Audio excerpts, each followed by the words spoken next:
XVII. The Midnight Battle. That hour went by very slowly. Again and again I consulted my watch by the light of the moon, which was now rising high in the heavens, and thought that it would never come to an end. Listen as I would, there was nothing to be heard, and as the mist still prevailed the only thing I could see except the heavens, was the twinkling of the fires lit by Goroko and his party. At length it was done and there was no sign of Hans. Another half-hour passed and still no sign of Hans. "I think that light in darkness is dead or taken prisoner," said Umslopogaas.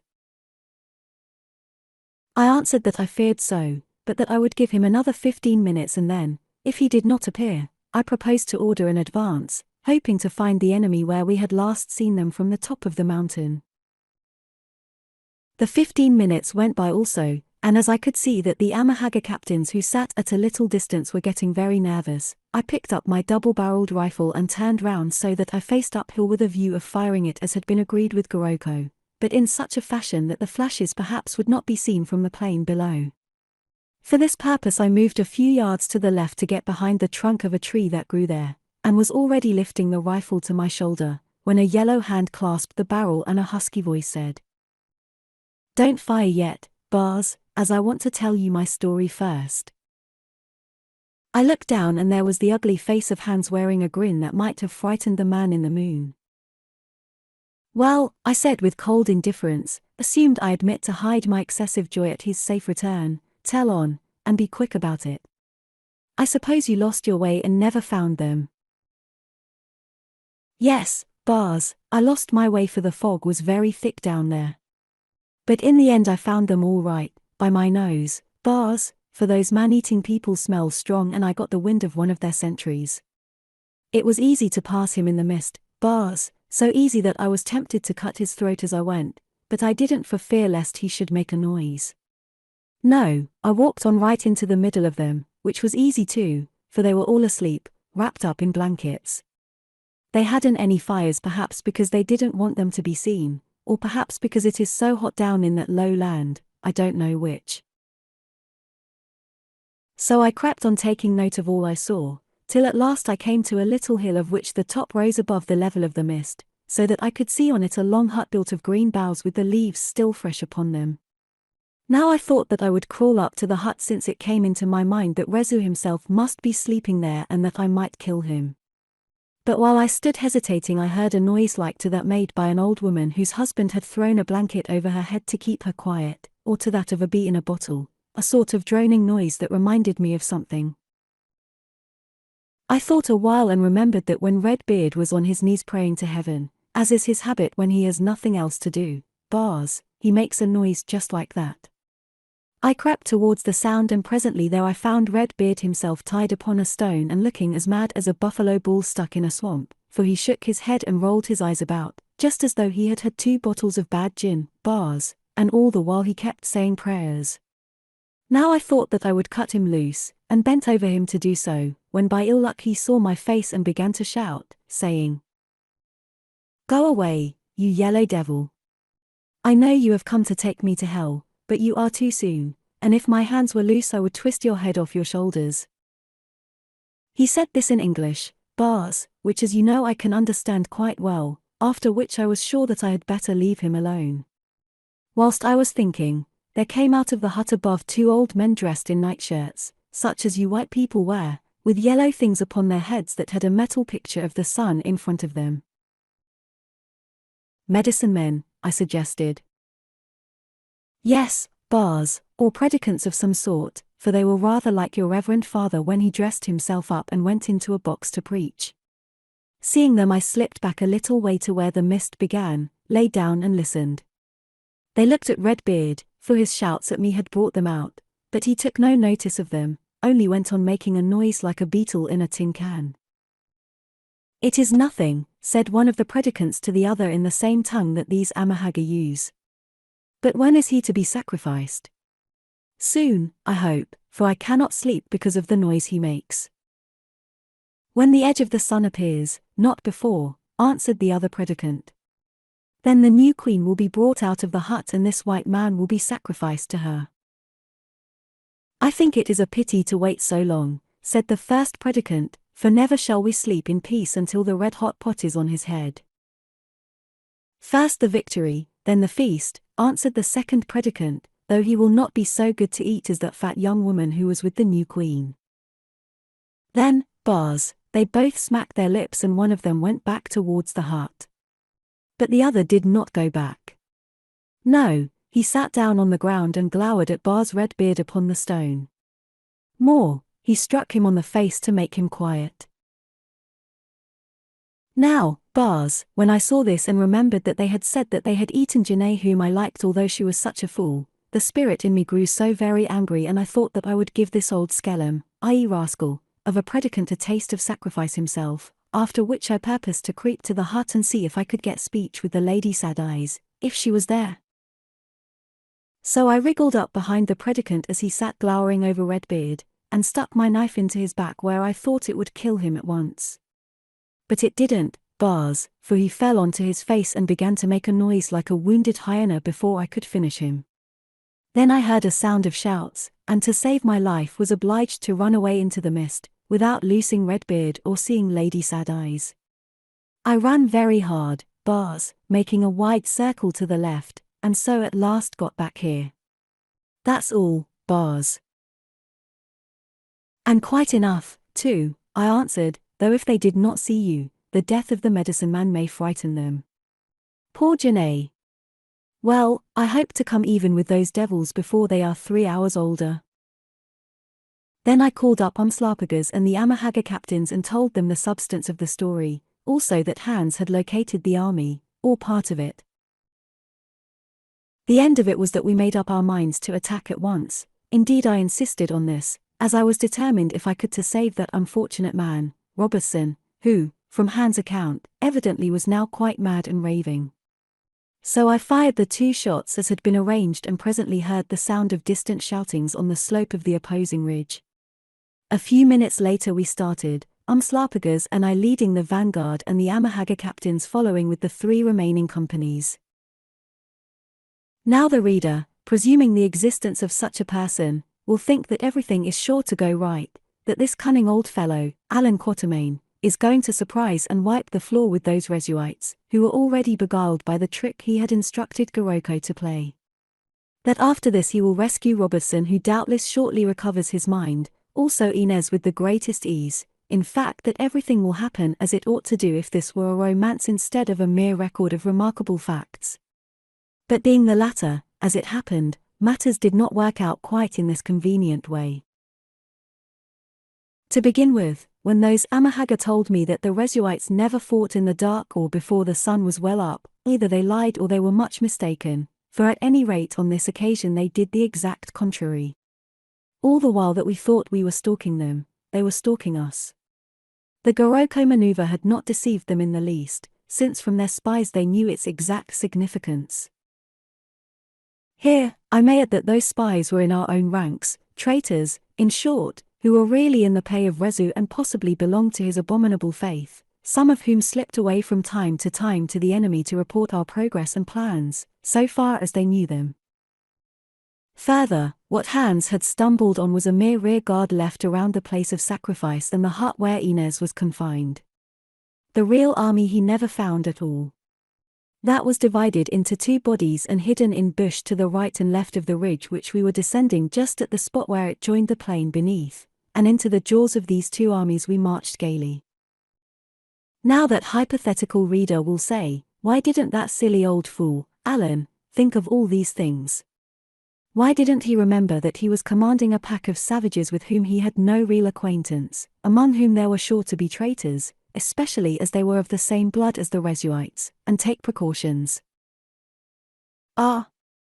My dear reader, I will only answer that I wish you had handled the job yourself, and enjoyed the opportunity of seeing what you could do in the circumstances. Do you suppose I didn't think of all these points? Of course I did.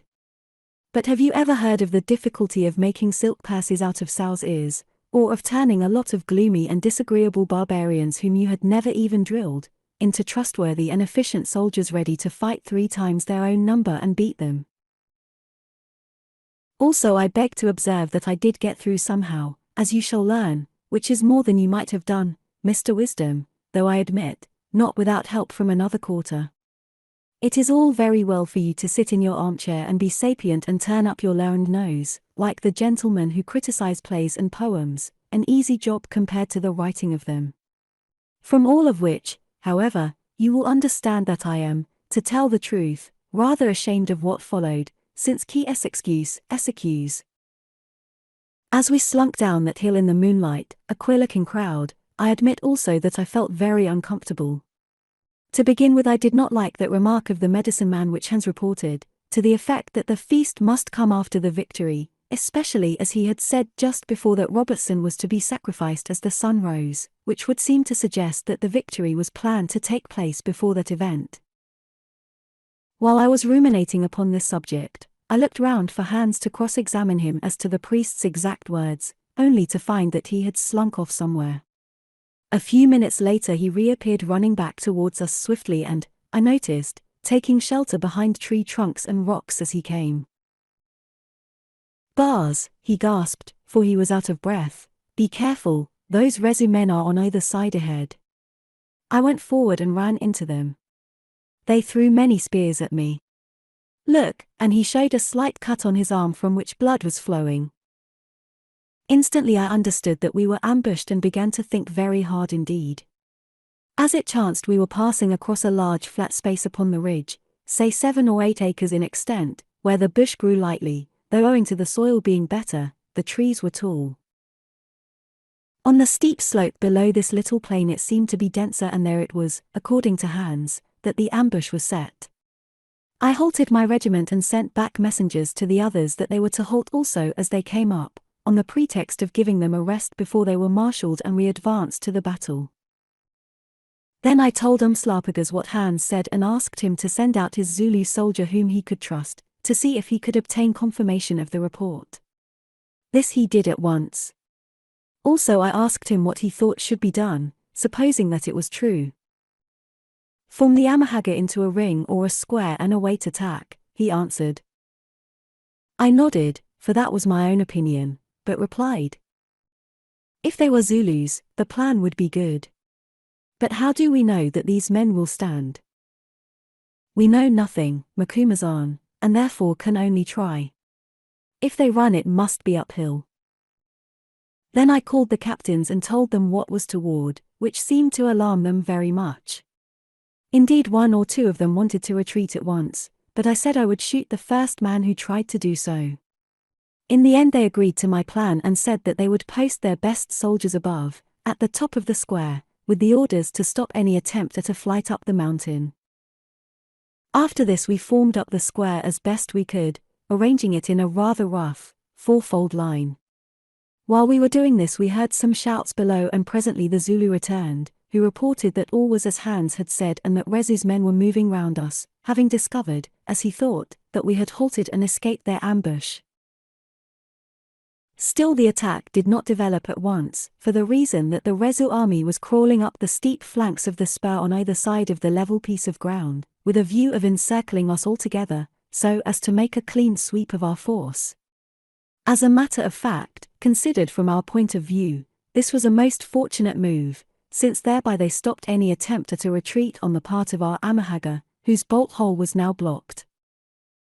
When we had done all we could, we sat down, or at least I did, and waited. The night, I remember, was strangely still, only from the slopes on either side of our plateau came a kind of rustling sound which in fact was caused by the feet of Rezu's people, as they marched to surround us. It ceased at last and the silence grew complete, so much so that I could hear the teeth of some of our tall Amahagger chattering with fear, a sound that gave me little confidence and caused Umslopogaas to remark that the hearts of these big men had never grown. They remained as those of babies. I told the captains to pass the word down the ranks that those who stood might live, but those who fled would certainly die. Therefore if they wished to see their homes again they had better stand and fight like men. Otherwise most of them would be killed and the rest eaten by Rezu. This was done, and I observed that the message seemed to produce a steadying effect upon our ranks. Suddenly all around us, from below, from above and on either side there broke a most awful roar which seemed to shape itself into the word, Rezu, and next minute also from above, below and either side, some 10,000 men poured forth upon our square. In the moonlight they looked very terrible with their flowing white robes and great gleaming spears. Hans and I fired some shots, though for all the effect they produced, we might as well have pelted a breaker with pebbles. Then, as I thought that I should be more useful alive than dead, I retreated within the square, Umslopogaas, his Zulu, and Hans coming with me. On the whole our Amahagger stood the attack better than I expected. They beat back the first rush with considerable loss to the enemy, also the second after a longer struggle. Then there was a pause during which we reformed our ranks, dragging the wounded men into the square. Scarcely had we done this when with another mighty shout of Rezu, the enemy attacked again. That was about an hour after the battle had begun. But now they had changed their tactics, for instead of trying to rush all sides of the square at once, they concentrated their efforts on the western front, that which faced towards the plain below. On they came, and among them in the forefront of the battle, now and again I caught sight of a gigantic man, a huge creature who seemed to me to be 7 feet high and big in proportion. I could not see him clearly because of the uncertain moonlight, but I noted his fierce aspect, also that he had an enormous beard, black streaked with grey, that flowed down to his middle, and that his hair hung in masses upon his shoulders. Rezu himself! I shouted to Umslopogaas. Aye, Macumazahn, Rezu himself without doubt, and I rejoice to see him for he will be a worthy foe to fight. Look! He carries an axe as I do. Now I must save my strength for when we come face to face I shall need it all. I thought that I would spare Umslopogaas this exertion and watched my opportunity to put a bullet through this giant. But I could never get one. Once when I had covered him an Amahagger rushed in front of my gun so that I could not shoot, and when a second chance came a little cloud floated over the face of the moon and made him invisible. After that I had other things to which to attend, since, as I expected would happen, the western face of our square gave, and yelling like devils, the enemy began to pour in through the gap. A cold thrill went through me for I saw that the game was up. To reform these undisciplined Amahagger was impossible. Nothing was to be expected except panic, rout and slaughter. I cursed my folly for ever having had anything to do with the business, while Hans screamed to me in a thin voice that the only chance was for us 3 and the Zulu to bolt and hide in the bush. I did not answer him because, apart from any nasty pride, the thing was impossible, for how could we get through those struggling masses of men which surrounded us on every side? No, my clock had struck. So I went on making a kind of mental sandwich of prayers and curses, prayers for my soul and forgiveness for my sins, and curses on the Amahagger and everything to do with them, especially Zakali and the woman called Ayesha, who, between them, had led me into this affair. Perhaps the great medicine of Zakali, piped Hans again as he fired a rifle at the advancing foe. Hang the great medicine, I shouted back, and Ayesha with it. No wonder she declined to take a hand in this business. As I spoke the words I saw old Bill Ali, who not being a man of war was keeping as close to us as he could, go flat onto his venerable face, and reflected that he must have got a thrown spear through him. Casting a hurried glance at him to see if he were done for or only wounded, out of the corner of my eye I caught sight of something diaphanous which gleamed in the moonlight and reminded me of I knew not what at the moment. I looked round quickly to see what it might be and lo!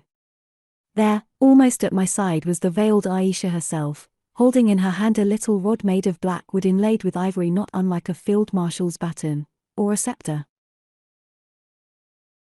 I never saw her come and to this day I do not know how she did so. She was just there and what is more she must have put luminous paint or something else on her robes, for they gleamed with a sort of faint, phosphorescent fire, which in the moonlight made her conspicuous all over the field of battle.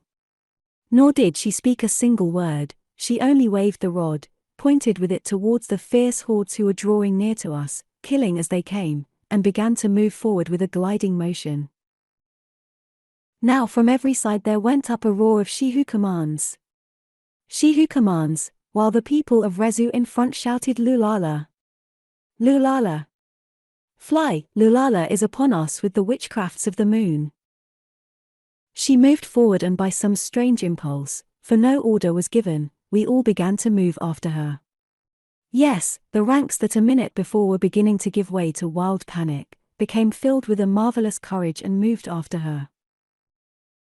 The men of Rezu also, and I suppose with them Rezu himself, for I saw no more of him at that time, began to move uncommonly fast over the edge of the plateau towards the plain beneath.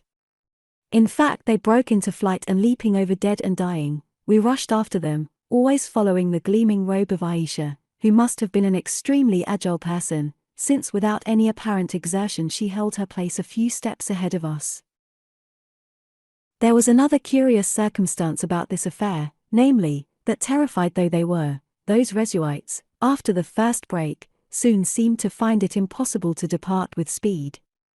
They kept turning round to look behind them at that following vision, as though they were so many of Lot's wives. Moreover, the same fate overtook many of them which fell upon that scriptural lady, since they appeared to become petrified and stood there quite still, like rabbits fascinated by a snake, until our people came up and killed them. This slaying went on all down the last steep slope of the ridge, on which I suppose at least 2/3 of the army of Rezu must have perished, since our Amahagger showed themselves very handy men when it came to exterminating foes who were too terror-struck to fight, and, exhilarated by the occupation, gained courage every moment. 18. The Slaying of Rezu. At last we were on the plain, the bemused remnant of Rezu's army still doubling before us like a mob of game pursued by wild dogs. Here we halted to reform our ranks. It seemed to me, although still she spoke no word, that some order reached me from the gleaming Ayesha that I should do this. The business took 20 minutes or so, and then, numbering about 2,500 strong, for the rest had fallen in the fight of the square, we advanced again. Now there came that dusk which often precedes the rising of the sun, and through it I could see that the battle was not yet over, since gathered in front of us was still a force about equal to our own. Ayesha pointed towards it with her wand and we leapt forward to the attack. Here the men of Rezu stood awaiting us, for they seemed to overcome their terror with the approach of day. The battle was fierce, a very strange battle in that dim, uncertain light, which scarcely showed us friend from foe. Indeed, I am not sure that we should have won it, since Ayesha was no longer visible to give our Amahagger confidence, and as the courage of the Rezuites increased, so theirs seemed to lessen with the passing of the night. Fortunately, however, just as the issue hung doubtful, there was a shout to our left, and looking, I made out the tall shape of Goroko, the witch doctor, with the other Zulu, followed by his 250 men, and leaping onto the flank of the line of Rezu. That settled the business. The enemy crumpled up and melted, and just then the first lights of dawn appeared in the sky. I looked about me for Ayesha, but she had gone, where to I knew not, though at the moment I feared that she must have been killed in the melee. Then I gave up looking and thinking, since now or never was the time for action. Signaling and shouting to those hatchet-faced Amahagger to advance, accompanied by Umslopogaas with Goroko who had joined us, and Hans, I sprang forward to give them an example, which, to be just to them, they took. "This is the mound on which Redbeard should be," cried Hans as we faced a little slope. I ran up it and through the gloom which precedes the actual dawn, saw a group of men gathered round something, as people collect about a street accident. "Redbeard on the stone. They are killing him," screeched Hans again. It was so. At least several white-robed priests were bending over a prostrate figure with knives in their hands, while behind stood the huge fellow whom I took to be Rezu, staring towards the east as though he were waiting for the rim of the sun to appear before he gave some order. At that very moment it did appear, just a thin edge of bright light on the horizon, and he turned, shouting the order. Too late. For we were on them. Umslopogaas cut down one of the priests with his axe, and the men about me dealt with the others, while Hans with a couple of sweeps of his long knife, severed the cords with which Robertson was tied. The poor man, who in the growing light I could see was raving mad, sprang up, calling out something in Scotch about the deal. Seizing a great spear which had fallen from the hand of one of the priests, he rushed furiously at the giant who had given the order, and with a yell drove it at his heart. I saw the spear snap, from which I concluded that this man, whom rightly I took to be Rezu, wore some kind of armor. Next instant the axe he held, a great weapon, flashed aloft and down went Robertson before its awful stroke, stone dead, for as we found out afterwards, he was cloven almost in two. At the sight of the death of my poor friend rage took hold of me. In my hand was a double-barreled rifle, an express loaded with hollow-pointed bullets. I covered the giant and let drive, first with one barrel and then with the other, and what is more, distinctly I heard both bullets strike upon him. Yet he did not fall. He rocked a little, that is all, then turned and marched off towards a hut, that whereof Hans had told me, which stood about 50 yards away. "Leave him to me," shouted Umslopogaas. Steel cuts where bullets cannot pierce, and with a bound like to that of a buck, the great Zulu leapt away after him. I think that Rezu meant to enter the hut for some purpose of his own, but Umslopogaas was too hard upon his tracks. At any rate he ran past it and down the other slope of the little hill onto the plain behind where the remnants of his army were trying to reform. There in front of them the giant turned and stood at bay. Umslopogaas halted also, waiting for us to come up, since, cunning old warrior as he was, he feared lest should he begin the fight before that happened, the horde of them would fall on him.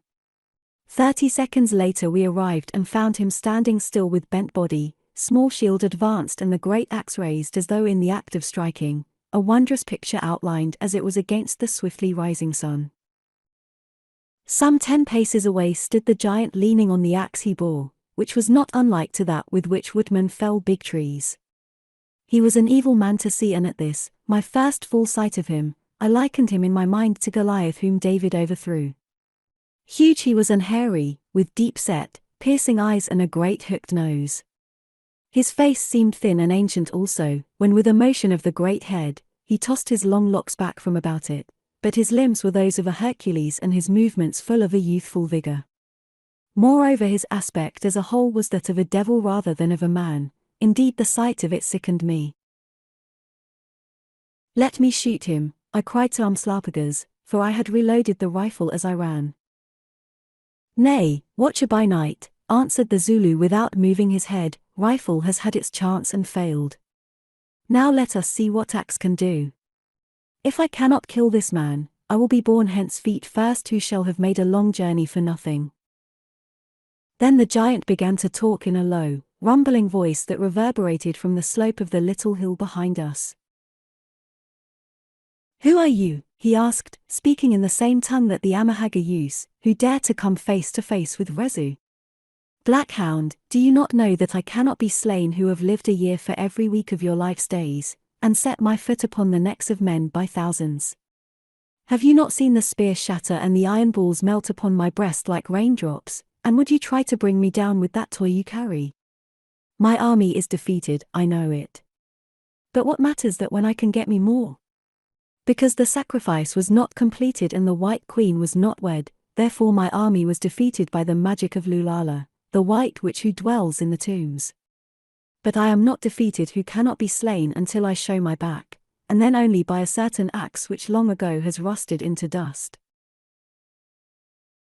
Now of this long speech Umslopogaas understood nothing, so I answered for him, briefly enough, but to the point, for there flashed into my mind all Ayesha's tale about an axe. "A certain axe?" I cried. "Aye, a certain axe. Well, look at that which is held by the Black One, the captain who is named Slaughterer, the ancient axe whose title is chieftainess, because if so she wills, she takes the lives of all. Look at it well, Rezu, giant and wizard, and say whether it is not that which your forefather lost, that which is destined to bring you to your doom." Thus I spoke, very loudly that all might hear, slowly also, pausing between each word because I wished to give time for the light to strengthen, seeing as I did that the rays of the rising sun struck upon the face of the giant, whereas the eyes of Umslopogaas were less dazzled by it. Rezu heard, and stared at the axe which Umslopogaas held aloft, causing it to quiver slightly by an imperceptible motion of his arm. As he stared I saw his hideous face change, and that on it for the first time gathered a look of something resembling fear. Also his followers behind him who were also studying the axe, began to murmur together, For here I should say that as though by common consent the battle had been stayed, we no longer attacked and the enemy no longer ran. They, or who were left of them, stood still as though they felt that the real and ultimate issue of the fight depended upon the forthcoming duel between these two champions, though of that issue they had little doubt since, as I learned afterwards, they believed their king to be invulnerable. For quite a while Rezu went on staring. Then he said aloud as if he were thinking to himself. It is like, very like. The horn haft is the same, the pointed gouge is the same, the blade shaped like the young moon is the same. Almost could I think that before me shook the ancient holy axe. Nay, the gods have taken that back long ago, and this is but a trick of the witch, Lulala of the caves. Thus he spoke, but still for a moment hesitated.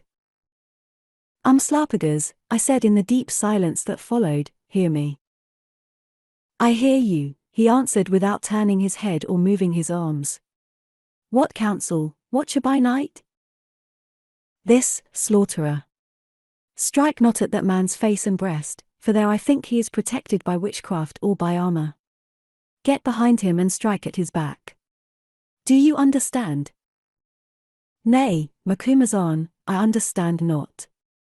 Yet I will do your bidding because you are wiser than I and utter no empty words. Now be still. Then Umslopogaas threw the axe into the air and caught it as it fell, and as he did so began to chant his own praises Zulu fashion. Aho, he said, I am the child of the lion, the black-maned lion, whose claws never loosened of their prey. I am the wolf king, he who hunted with the wolves upon the witch mountain with my brother, bearer of the club named Watcher of the Fords. I am he who slew him called the Unconquered, chief of the people of the axe, he who bore the ancient axe before me. I am he who smote the Halakazi tribe in their caves and won me Nada the lily to wife. I am he who took to the king Dingon a gift that he loved little, and afterward with Mopo, my foster sire, hurled this Dingon down to death. I am the royal one, named Bulalio the slaughterer, named Woodpecker, named Umslopogaas the captain, before whom never yet man has stood in fair and open fight. Now, thou wizard Rezu, now thou giant, now thou ghost man, come on against me, and before the sun has risen by a hand's breadth, all those who watch shall see which of us is better at the game of war. Come on, then. Come on, for I say that my blood boils over and my feet grow cold. Come on, thou grinning dog, thou monster grown fat with eating the flesh of men, thou hook-beaked vulture, thou old, grey-whiskered wolf. Thus he chanted in his fierce, boastful way, while his two remaining Zulus clapped their hands and sentence by sentence echoed his words, and Goroko, the witch-doctor, muttered incantations behind him. While he sang thus Umslopogaas began to stir. First only his head and shoulders moved gently, swaying from side to side like a reed shaken in the wind or a snake about to strike. Then slowly he put out first one foot and next the other and drew them back again, as a dancer might do, tempting Rezu to attack.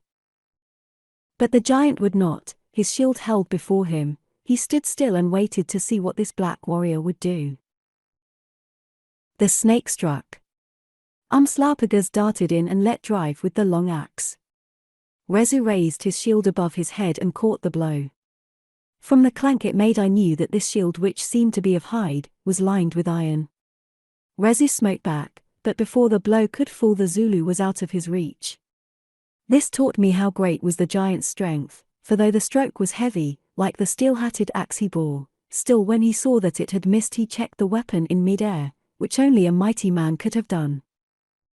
Umslopogaas saw these things also and changed his tactics. His axe was 6 or 8 inches longer in the haft than that of Rezu, and therefore he could reach where Rezu could not, for the giant was short-armed. He twisted it round in his hand so that the moon-shaped blade was uppermost, and keeping it almost at full length, began to peck with the gouge-shaped point on the back at the head and arms of Rezu, that as I knew was a favourite trick of his in fight from which he won his name of Woodpecker. Rezu defended his head with his shield as best he could against the sharp points of steel which flashed all about him. Twice it seemed to me that the Zulu's pecks went home upon the giant's breast, but if so they did no harm. Either Rezu's thick beard, or armor beneath it stopped them from penetrating his body. Still he roared out as though with pain, or fury, or both, and growing mad, charged at Umslopogaas and smote with all his strength.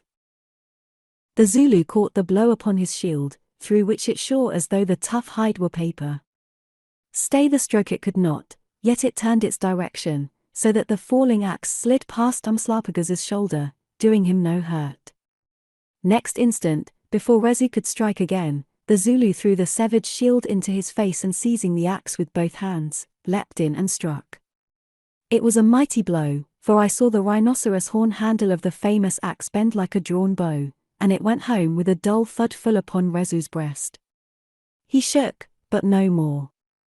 Evidently the razor edge of Umslopogaas had failed to pierce. There was a sound as though a hollow tree had been smitten and some strands of the long beard, shorn off, fell to the ground, but that was all. Tagati! Bewitched, cried the watching Zulus. That stroke should have cut him in two, while I thought to myself that this man knew how to make good armor. Rezu laughed aloud, a bellowing kind of laugh, while Umslopogaas sprang back astonished. Is it thus? He cried in Zulu.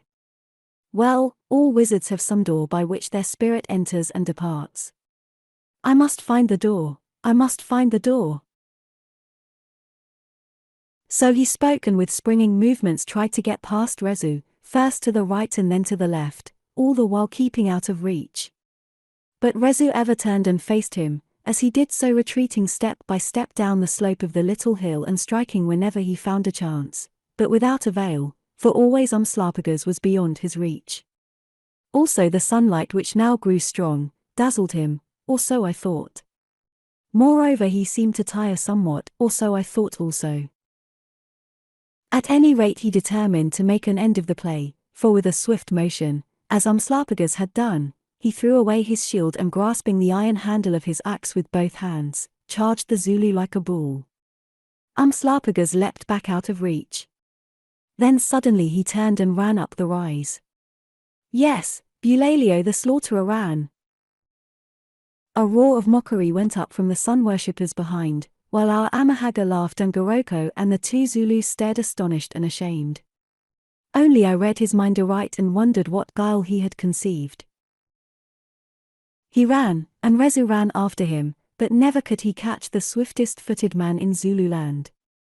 To and fro he followed him, for Umslopogaas was taking a zigzag path towards the crest of the slope, till at length Rezu stopped breathless. But Umslopogaas still ran another 20 yards or so until he reached the top of the slope and there halted and wheeled round. For 10 seconds or more he stood drawing his breath in great gasps, and, looking at his face, I saw that it had become as the face of a wolf. His lips were drawn up into a terrible grin, showing the white teeth between, his cheeks seemed to have fallen in and his eyes glared, while the skin over the hole in his forehead beat up and down. There he stood, gathering himself together for some mighty effort. Run on, shouted the spectators. Run back to Kor, black dog. Umslopogaas knew that they were mocking him, but he took no heed, only bent down and rubbed his sweating hand in the grit of the dry earth. Then he straightened himself and charged down on Rezu. I, Allan Quatermain, have seen many things in battle, but never before or since did I see aught like to this charge. It was swift as that of a lioness, so swift that the Zulu's feet scarcely seemed to touch the ground. On he sped like a thrown spear, till, when within about a dozen feet of Rezu who stood staring at him, he bent his frame almost double and leapt into the air. Oh! What a leap was that! Surely he must have learnt it from the lion, or the springbuck. High he rose and now I saw his purpose, it was to clear the tall shape of Rezu. Aye, and he cleared him with half a foot to spare, and as he passed above, smote downwards with the axe so that the blow fell upon the back of Rezu's head. Moreover it went home this time, for I saw the red blood stream and Rezu fell forward on his face. Umslopogaas landed far beyond him, ran a little way because he must, then wheeled round and charged again. Rezu was rising, but before he gained his feet, the axe in Umslopogaas thundered down where the neck joins the shoulder and sank in. Still, so great was his strength that Rezu found his feet and smote out wildly. But now his movements were slow, and again Umslopogaas got behind him, smiting at his back. Once, twice, thrice, he smote, and at the third blow it seemed as though the massive spine was severed, for his weapon fell from Rezu's hand and slowly he sank down to the ground, and lay there, a huddled heap. Believing that all was over, I ran to where he lay with Umslopogaas standing over him, as it seemed to me, utterly exhausted, for he supported himself by the axe and tottered upon his feet. But Rezu was not yet dead. He opened his cavernous eyes and glared at the Zulu with a look of hellish hate. "Thou hast not conquered me, Black One," he gasped. "It is thine axe which gave thee victory, the ancient, holy axe that once was mine until the woman stole it, yes, that and the craft of the witch of the caves who told thee to smite where the spirit of life which I feared to enter holy, had not kissed my flesh, and there only left me mortal. Wolf of a black man, may we meet elsewhere and fight this fray again. Ah! Would that I could get these hands about thy throat and take thee with me down into the darkness.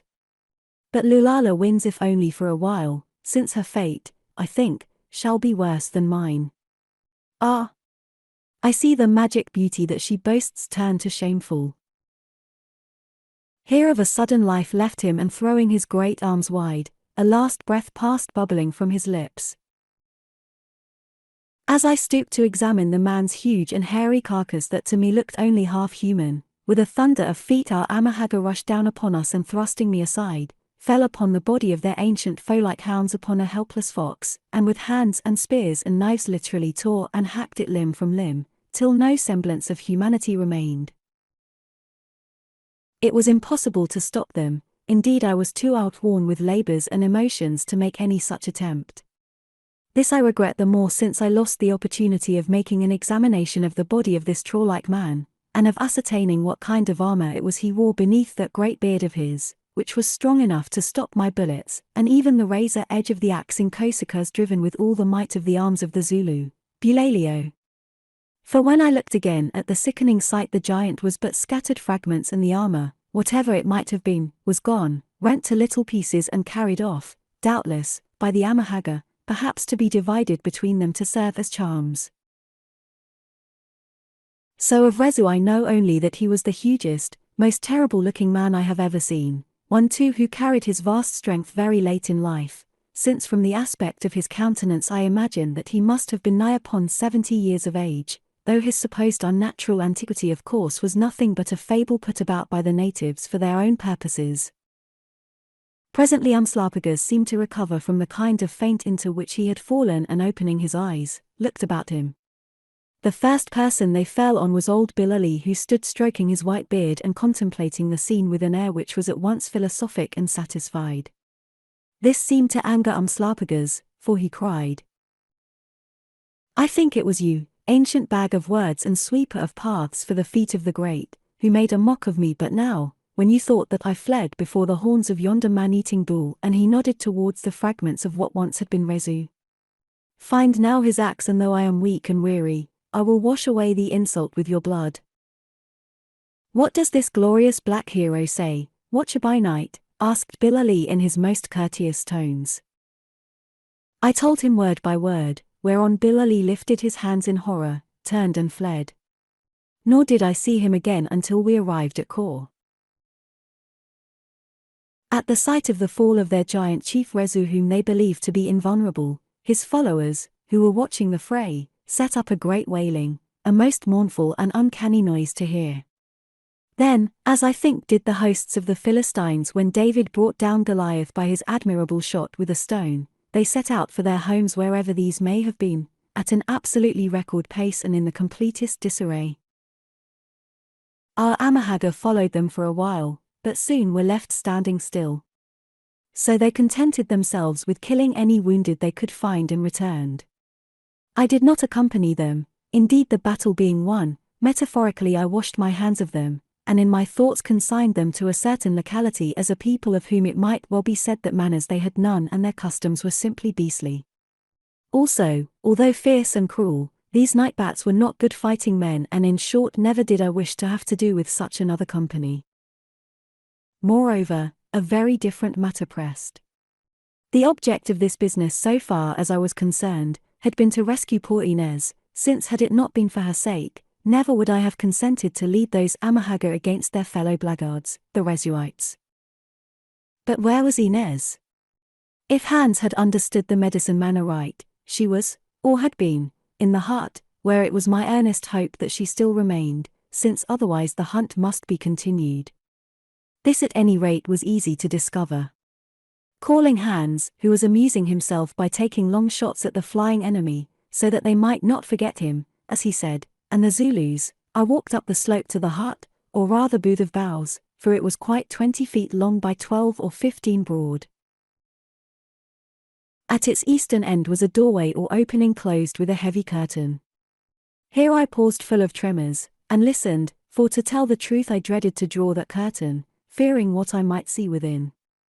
Gathering up my courage at length I tore it aside and, a revolver in my hand, looked in. At first after the strong light without, for the sun was now well up, I could see nothing, since those green boughs and palm leaves were very closely woven. As my eyes grew accustomed to the gloom, however, I perceived a glittering object seated on a kind of throne at the end of the booth, while in a double row in front knelt 6 white-robed women who seemed to wear chains about their necks and carried large knives slung round their middles. On the floor between these women and the throne lay a dead man, a priest of some sort as I gathered from his garb, who still held a huge spear in his hand. So silent were the figure on the throne and those that knelt before it, that at first I thought that all of them must be dead. Lady Sad Eyes, whispered Hans, and her bridewomen. Doubtless that old predicant came to kill her when he saw that the battle was lost, but the bridewomen killed him with their knives. Here I may state that Hans' suppositions proved to be quite correct, which shows how quick and deductive was his mind.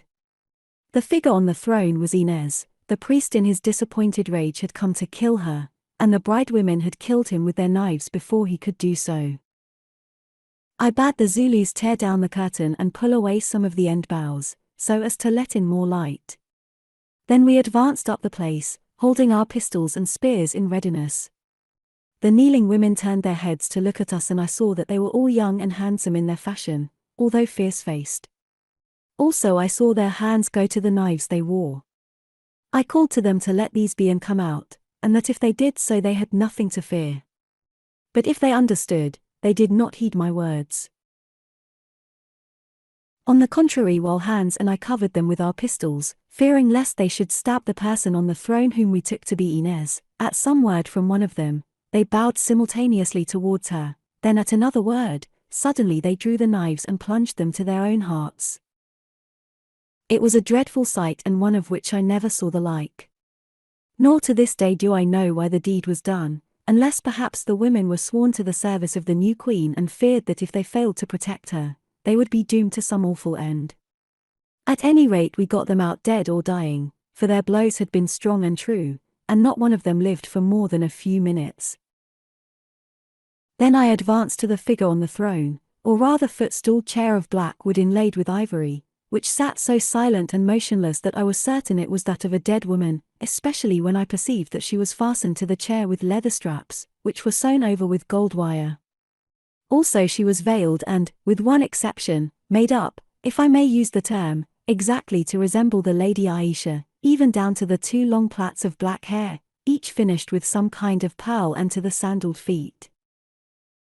The exception was that about her hung a great necklace of gold ornaments from which were suspended pendants also of gold representing the rayed disk of the sun in rude but bold and striking workmanship. I went to her and having cut the straps, since I could not stop to untie their knots, lifted the veil. Beneath it was Inez sure enough, and Inez living, for her breast rose and fell as she breathed, but Inez senseless. Her eyes were wide open, yet she was quite senseless. Probably she had been drugged, or perhaps some of the sights of horror which she saw had taken away her mind. I confess that I was glad that this was so, who otherwise must have told her the dreadful story of her father's end. We bore her out and away from that horrible place, apparently quite unhurt, and laid her under the shadow of a tree till a litter could be procured. I could do no more, who knew not how to treat her state, and had no spirits with me to pour down her throat. This was the end of our long pursuit, and thus we rescued Inez, whom the Zulus called the Lady Sad Eyes. 19. The Spell. Of our return to court I need say nothing, except that in due course we reached that interesting ruin. The journey was chiefly remarkable for one thing, that on this occasion, I imagine for the first and last time in his life, Umslopogaas consented to be carried in a litter, at least for part of the way. He was, as I have said, unwounded, for the axe of his mighty foe had never once so much as touched his skin. What he suffered from was shock, a kind of collapse, since, although few would have thought it, this great and utterly fearless warrior was at bottom a nervous, highly strung man. It is only the nervous that climb the highest points of anything, and this is true of fights as of all others. That fearful fray with Rezu had been a great strain on the Zulu. As he put it himself, the wizard had sucked the strength out of him, especially when he found that owing to his armor he could not harm him in front, and owing to his cunning could not get at him behind. Then it was that he conceived the desperate expedient of leaping over his head and smiting backwards as he leapt, a trick, he told me, that he had once played years before when he was young, in order to break a shield ring and reach one who stood in its center. In this great leap over Rezu's head Umslopogaas knew that he must succeed, or be slain, which in turn would mean my death and that of the others. For this reason he faced the shame of seeming to fly in order to gain the higher ground, whence alone he could gather the speed necessary to such a terrific spring. Well, he made it and thereby conquered, and this was the end, but as he said, it had left him, weak as a snake when it crawls out of its hole into the sun after the long winter sleep. Of one thing, Umslopogaas added, he was thankful, namely that Rezu had never succeeded in getting his arms round him, since he was quite certain that if he had he would have broken him as a baboon breaks a mealie stalk. No strength, not even his, could have resisted the iron might of that huge, gorilla-like man. I agreed with him who had noted Rezu's vast chest and swelling muscles, also the weight of the blows that he struck with the steel-hafted axe, which, by the way, when I sought for it, was missing, stolen, I suppose, by one of the Haggard. Whence did that strength come, I wondered, in one who from his face appeared to be old? Was there perchance, after all, some truth in the legend of Samson, and did it dwell in that gigantic beard and those long locks of his? It was impossible to say, and probably the man was but a Herculean freak, for that he was as strong as Hercules. All the stories that I heard afterwards of his feats left little room for doubt. About one thing only was I certain in connection with him, namely, that the tales of his supernatural abilities were the merest humbug. He was simply one of the representatives of the family of strong men, of whom examples are still to be seen doing marvelous feats all over the earth. For the rest, he was dead and broken up by those Haggard bloodhounds before I could examine him, or his body armor either, and there was an end of him and his story. But when I looked at the corpse of poor Robertson, which I did as we buried it where he fell, and saw that though so large and thick-set, it was cleft almost in two by a single blow of Rezu's axe, I came to understand what the might of this savage must have been. I say savage, but I am not sure that this is a right description of Rezu. Evidently he had a religion of a sort, also imagination, as was shown by the theft of the white woman to be his queen, by his veiling of her to resemble Ayesha whom he dreaded, by the intended propitiatory sacrifice, by the guard of women sworn to her service who slew the priest that tried to kill her, and afterwards committed suicide when they had failed in their office, and by other things. All this indicated something more than savagery, perhaps survivals from a forgotten civilization, or perhaps native ability on the part of an individual ruler. I do not know, and it matters nothing.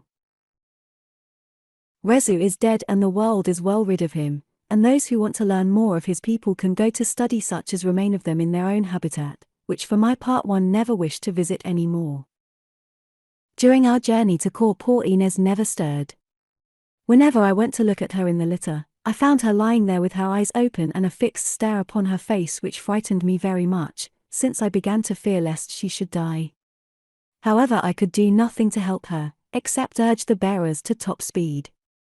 So swiftly did we travel down the hill and across the plain that we reached court just as the sun was setting. As we crossed the moat I perceived old Bill Ali coming to meet us. This he did with many bows, keeping an anxious eye upon the litter which he had learned contained Umslopogaas. Indeed his attitude and that of the Amahagger towards the two of us, and even Hans, thenceforward became almost abject, since after our victory over Rezu and his death beneath the axe, they looked upon us as half divine and treated us accordingly. "O mighty general," he said, "she who commands bids me conduct the lady who is sick to the place that has been made ready for her, which is near your own, so that you may watch over her if you will." I wondered how Ayesha knew that Inez was sick, but being too tired to ask questions, merely bade him lead on.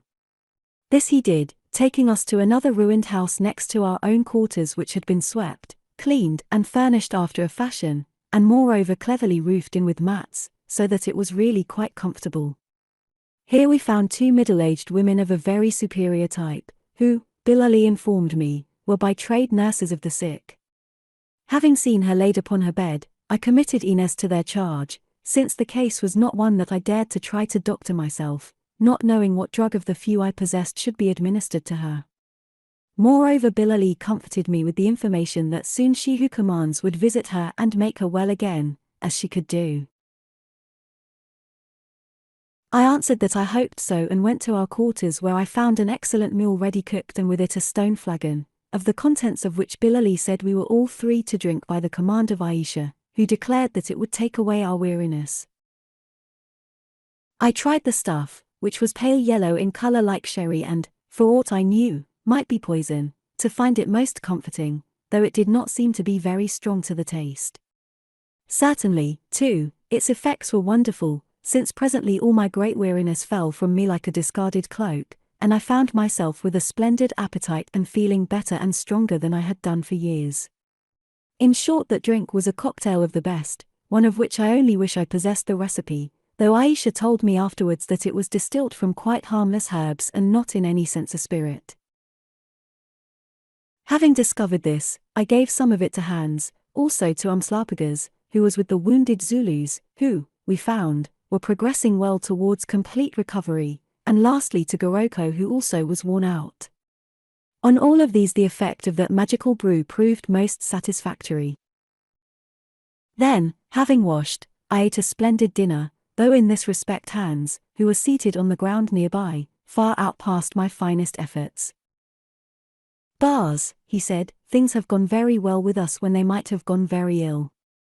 The Bar's Redbeard is dead, which is a good thing, since a madman would have been difficult to look after, and a brain full of moonshine is a bad companion for anyone. Oh! Without doubt he is better dead, though your reverend father the predicant will have a hard job looking after him there in the place of fires." "Perhaps," I said with a sigh, "since it is better to be dead than to live a lunatic. But what I fear is that the lady his daughter will follow him." "Oh, no. Bars," replied Hans cheerfully, "though I dare say that she will always be a little mad also, because you see it is in her blood and doubtless she has looked on dreadful things. But the great medicine will see to it that she does not die after we have taken so much trouble and gone into such big dangers to save her. That great medicine is very wonderful, Bars. First of all it makes you general over those Amahagger who without you would never have fought, as the witch who ties up her head in a cloth knew well enough. Then it brings us safe through the battle and gives strength to Umslopogaas to kill the old man-eating giant." "Why did it not give me strength to kill him, Hans? I let him have 2 express bullets on his chest, which hurt him no more than a tap upon the horns with a dancing stick would hurt a bull buffalo." "Oh! Bars, perhaps you missed him, who because you hit things sometimes, think that you do so always." Having waited to see if I would rise to this piece of insolence, which of course I did not, he went on by way of letting me down easily, or perhaps he wore very good armor under his beard, for I saw some of those Amahagger who pulled his hair off and cut him to pieces, go away with what looked like little bits of brass. Also the great medicine meant that he should be killed by Umslopogaas and not by you, since otherwise Umslopogaas would have been sad for the rest of his life, whereas now he will walk about the world as proud as a cock with 2 tails and crow all night as well as all day. Then, Bars, when Rezu broke the square and the Amahagger began to run, without doubt it was the great medicine which changed their hearts and made them brave again, so that they charged at the right moment when they saw it going forward on your breast, and instead of being eaten up, ate up the cannibals. Indeed. I thought that the lady who dwells yonder had something to do with that business. Did you see her, Hans? Oh, yes. I saw her, Bars, and I think that without doubt she lifted the cloth from over her head, and when the people of Rezu saw how ugly was the face beneath, it did frighten them a little. But doubtless the great medicine put that thought into her also, for, Bars, what could a silly woman do in such a case? Did you ever know of a woman who was of any use in a battle, or for anything else except to nurse babies, and this one does not even do that, no doubt because being so hideous under that sheet, no man can be found to marry her. Now I looked up by chance and in the light of the lamp saw Ayesha standing in the room, which she had entered through the open doorway, within 6 feet of Hans' back indeed. Be sure, Bars, he went on, that this bundle of rags is nothing but a common old cheat who frightens people by pretending to be a spook, as, if she dared to say that it was she who made those stinking Haggard charge, and not the great medicine of the opener of roads, I would tell her to her face. Now I was too paralyzed to speak, and while I was reflecting that it was fortunate Ayesha did not understand Dutch, she moved a little so that one of the lamps behind her caused her shadow to fall onto the back of the squatting Hans and over it onto the floor beyond. He saw it and stared at the distorted shape of the hooded head, then slowly screwed his neck round and looked upwards behind him. For a moment he went on staring as though he were frozen, then uttering a wild yell, he scrambled to his feet, bolted out of the house and vanished into the night. It seems, Allan, said Ayesha slowly, that yonder yellow ape of yours is very bold at throwing sticks when the leopardess is not beneath the tree. But when she comes it is otherwise with him. Oh! Make no excuse, for I know well that he was speaking ill things of me, because being curious, as apes are, he burns to learn what is behind my veil, and being simple, believes that no woman would hide her face unless its fashion were not pleasing to the nice taste of men.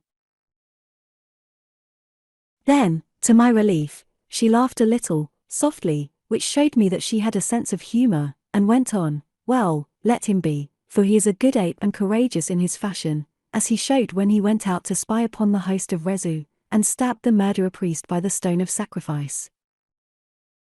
How can you know the words of Hans, Ayesha? I asked, seeing that he spoke in a tongue which you have never learned. Perchance I read faces, Allan. Or backs, I suggested, remembering that his was turned to her. Or backs, or voices, or hearts. It matters little which, since read I do. But have done with such childish talk and lead me to this maiden who has been snatched from the claws of Rezu and a fate that is worse than death. Do you understand, Allan, that ere the demon Rezu took her to wife, the plan was to sacrifice her own father to her and then eat him as the woman with her was eaten, and before her eyes? Now the father is dead, which is well, as I think the little yellow man said to you, nay, start not, I read it from his back, JB, since had he lived whose brain was rotted, he would have raved till his death's day. Better, therefore, that he should die like a man fighting against a foe unconquerable by all save one. But she still lives. Aye, but mindless, Ayesha. Which, in great trouble such as she has passed, is a blessed state, O Allan. Bethink you, have there not been days, aye and months, in your own life when you would have rejoiced to sleep in mindlessness? And should we not, perchance, be happier, all of us, if like the beasts we could not remember, foreknow and understand? Oh! Men talk of heaven, but believe me, the real heaven is one of dreamless sleep, since life and wakefulness, however high their scale and on whatever star, mean struggle, which being so oft mistaken, must breed sorrow or remorse that spoils all. Come now. So I preceded her to the next ruined house where we found Inez lying on the bed still clothed in her barbaric trappings, although the veil had been drawn off her face. There she lay, wide-eyed and still, while the women watched her. Ayesha looked at her a while, then said to me, so they tricked her out to be Ayesha's mock-an image, and in time accepted by those barbarians as my very self, and even set the seals of royalty on her, and she pointed to the gold discs stamped with the likeness of the sun. Well, she is a fair maiden, white and gently bred, the first such that I have seen for many an age. Nor did she wish this trickery. Moreover, she has taken no hurt, her soul has sunk deep into a sea of horror, and that is all, whence doubtless it can be drawn again. Yet I think it best that for a while she should remember naught, lest her brain break, as did her father's, and therefore no net of mine shall drag her back to memory. Let that return gently in future days, and then of it not too much, for so shall all this terror become to her a void in which said shapes move like shadows, and as shadows are soon forgot and gone, no more to be held than dreams by the awakening sense. Stand aside, Allan, and you women, leave us for a while. I obeyed, and the women bowed and went. Then Ayesha drew up her veil, and knelt down by the bed of Inez, but in such a fashion that I could not see her face, although I admit that I tried to do so. I could see, however, that she set her lips against those of Inez, and as I gathered by her motions, seemed to breathe into her lips. Also she lifted her hands, and placing one of them upon the heart of Inez, for a minute or more swayed the other from side to side above her eyes, pausing at times to touch her upon the forehead with her fingertips. Presently Inez stirred and sat up, whereon Ayesha took a vessel of milk which stood upon the floor and held it to her lips. Inez drank to the last drop, then sank onto the bed again. For a while longer Ayesha continued the motions of her hands, then let fall her veil and rose. "Look, I have laid a spell upon her," she said, beckoning to me to draw near. I did so and perceived that now the eyes of Inez were shut and that she seemed to be plunged in a deep and natural sleep. "So she will remain for this night and that day which follows," said Ayesha, "and when she wakes it will be, I think, to believe herself once more a happy child. Not until she sees her home again will she find her womanhood, and then all this story will be forgotten by her. Of her father you must tell her that he died when you went out to hunt the river beasts together, and if she seeks for certain others, that they have gone away. But I think that she will ask little more when she learns that he is dead, since I have laid that command upon her soul." Hypnotic suggestion, thought I to myself, and I only hope to heaven that it will work. Ayesha seemed to guess what was passing through my mind, for she nodded and said, "Have no fear, Allan, for I am what the black axe-bearer and the little yellow man called a witch, which means, as you who are instructed know, one who has knowledge of medicine and other things and who holds a key to some of the mysteries that lie hid in nature. For instance, I suggested, of how to transport yourself into a battle at the right moment, and out of it again also at the right moment. Yes, Allan, since watching from afar, I saw that those Amahagakers were about to flee and that I was needed there to hearten them and to put fear into the army of Rezu. So I came." "But how did you come, Ayesha?" She laughed as she answered, "Perhaps I did not come at all. Perhaps you only thought I came, since I seem to be there, the rest matters nothing." As I still looked unconvinced, she went on, "Oh, foolish man, seek not to learn of that which is too high for you. Yet listen. You in your ignorance suppose that the soul dwells within the body, do you not?" I answered that I had always been under this impression. "Yet, Allan, it is otherwise, for the body dwells within the soul." "Like the pearl in an oyster," I suggested. "Aye, in a sense, since the pearl which to you is beautiful, is to the oyster a sickness and a poison, and so is the body to the soul whose temple it troubles and defiles. Yet round it is the white and holy soul that ever seeks to bring the vile body to its own purity and color, yet oft-times fails. Learn, Allan, that flesh and spirit are the deadliest foes, joined together by a high decree that they may forget their hate and perfect each other, or failing, be separate to all eternity, the spirit going to its own place and the flesh to its corruption." "A strange theory," I said. "Aye, Allan, and one which is so new to you that never will you understand it. Yet it is true, and I set it out for this reason. The soul of man, being at liberty and not cooped within his narrow breast, is in touch with that soul of the universe, which men know as God, whom they call by many names. Therefore it has all knowledge and perhaps all power, and at times the body within it, if it be a wise body, can draw from this well of knowledge and abounding power. So at least can I. And now you will understand why I am so good a doctoress and how I came to appear in the battle, as you said, at the right time, and to leave it when my work was done. Oh. Yes, I answered, I quite understand. I thank you much for putting it so plainly. She laughed a little, appreciating my jest, looked at the sleeping Inez, and said, "The fair body of this lady dwells in a large soul, I think, though one of a somewhat somber hue, for souls have their colors, Allan, and stain that which is within them. She will never be a happy woman." "The black people named her Sad Eyes," I said. "Is it so? Well, I name her Sad Heart, though for such often there is joy at last. Meanwhile she will forget, yes, she will forget the worst and how narrow was the edge between her and the arms of Rezu. Just the width of the blade of the axe, in XVIII, I answered. But tell me, Ayesha, why could not that axe cut and why did my bullets flatten or turn aside when these smote the breast of Rezu?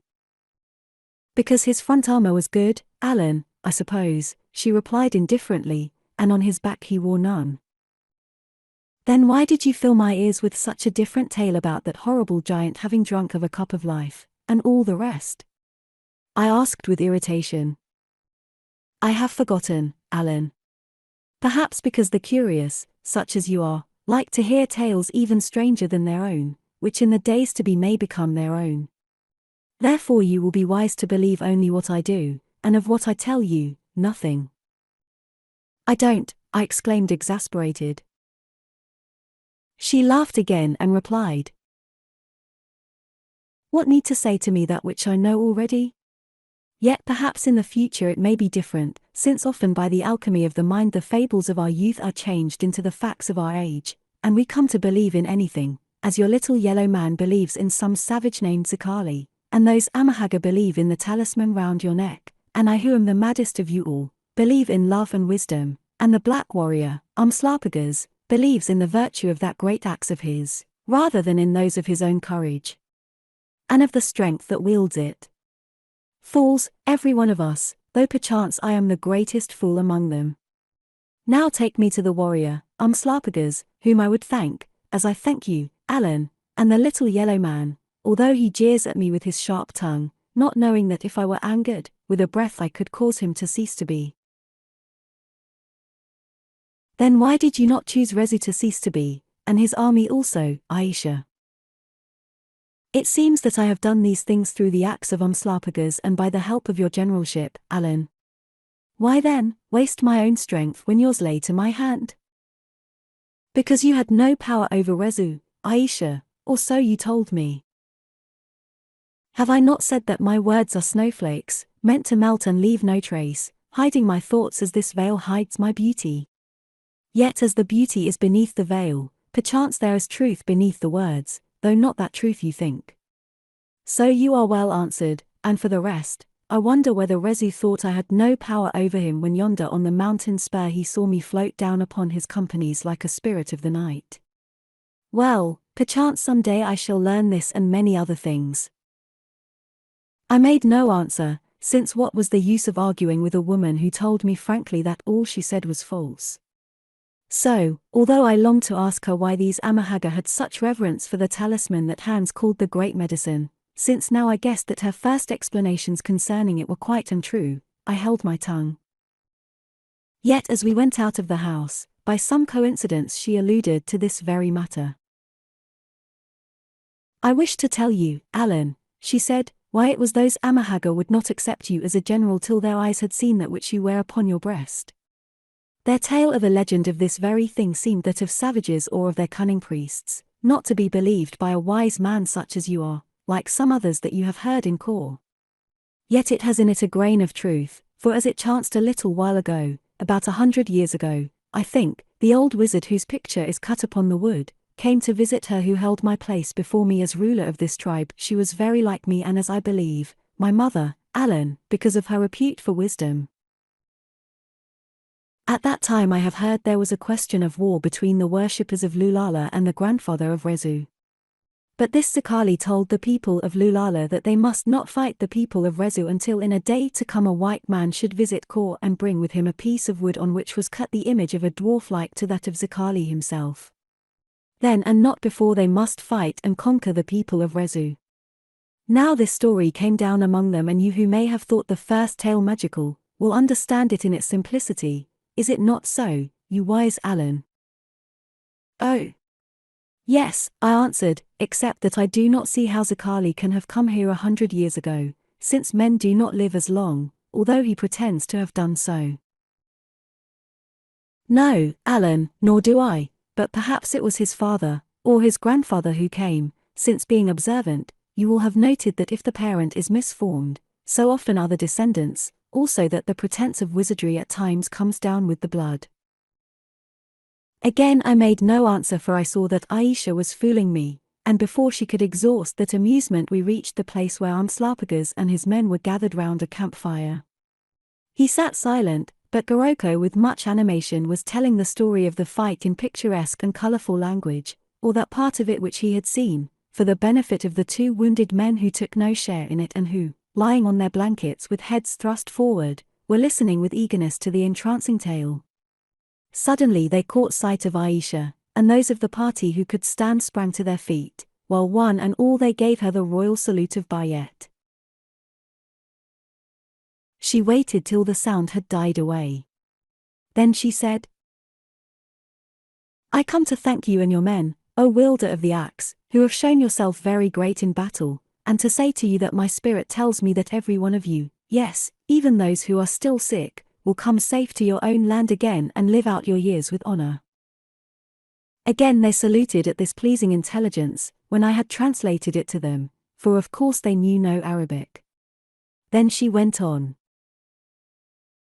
I am told, Umslopogaas, son of the lion, as a certain king was named in your land, that the fight you made against Rezu was a very great fight, and that such a leap as yours above his head when you smote him with the axe on the hinder parts where he wore no armor, and brought him to his death, has not been seen before, nor will be again.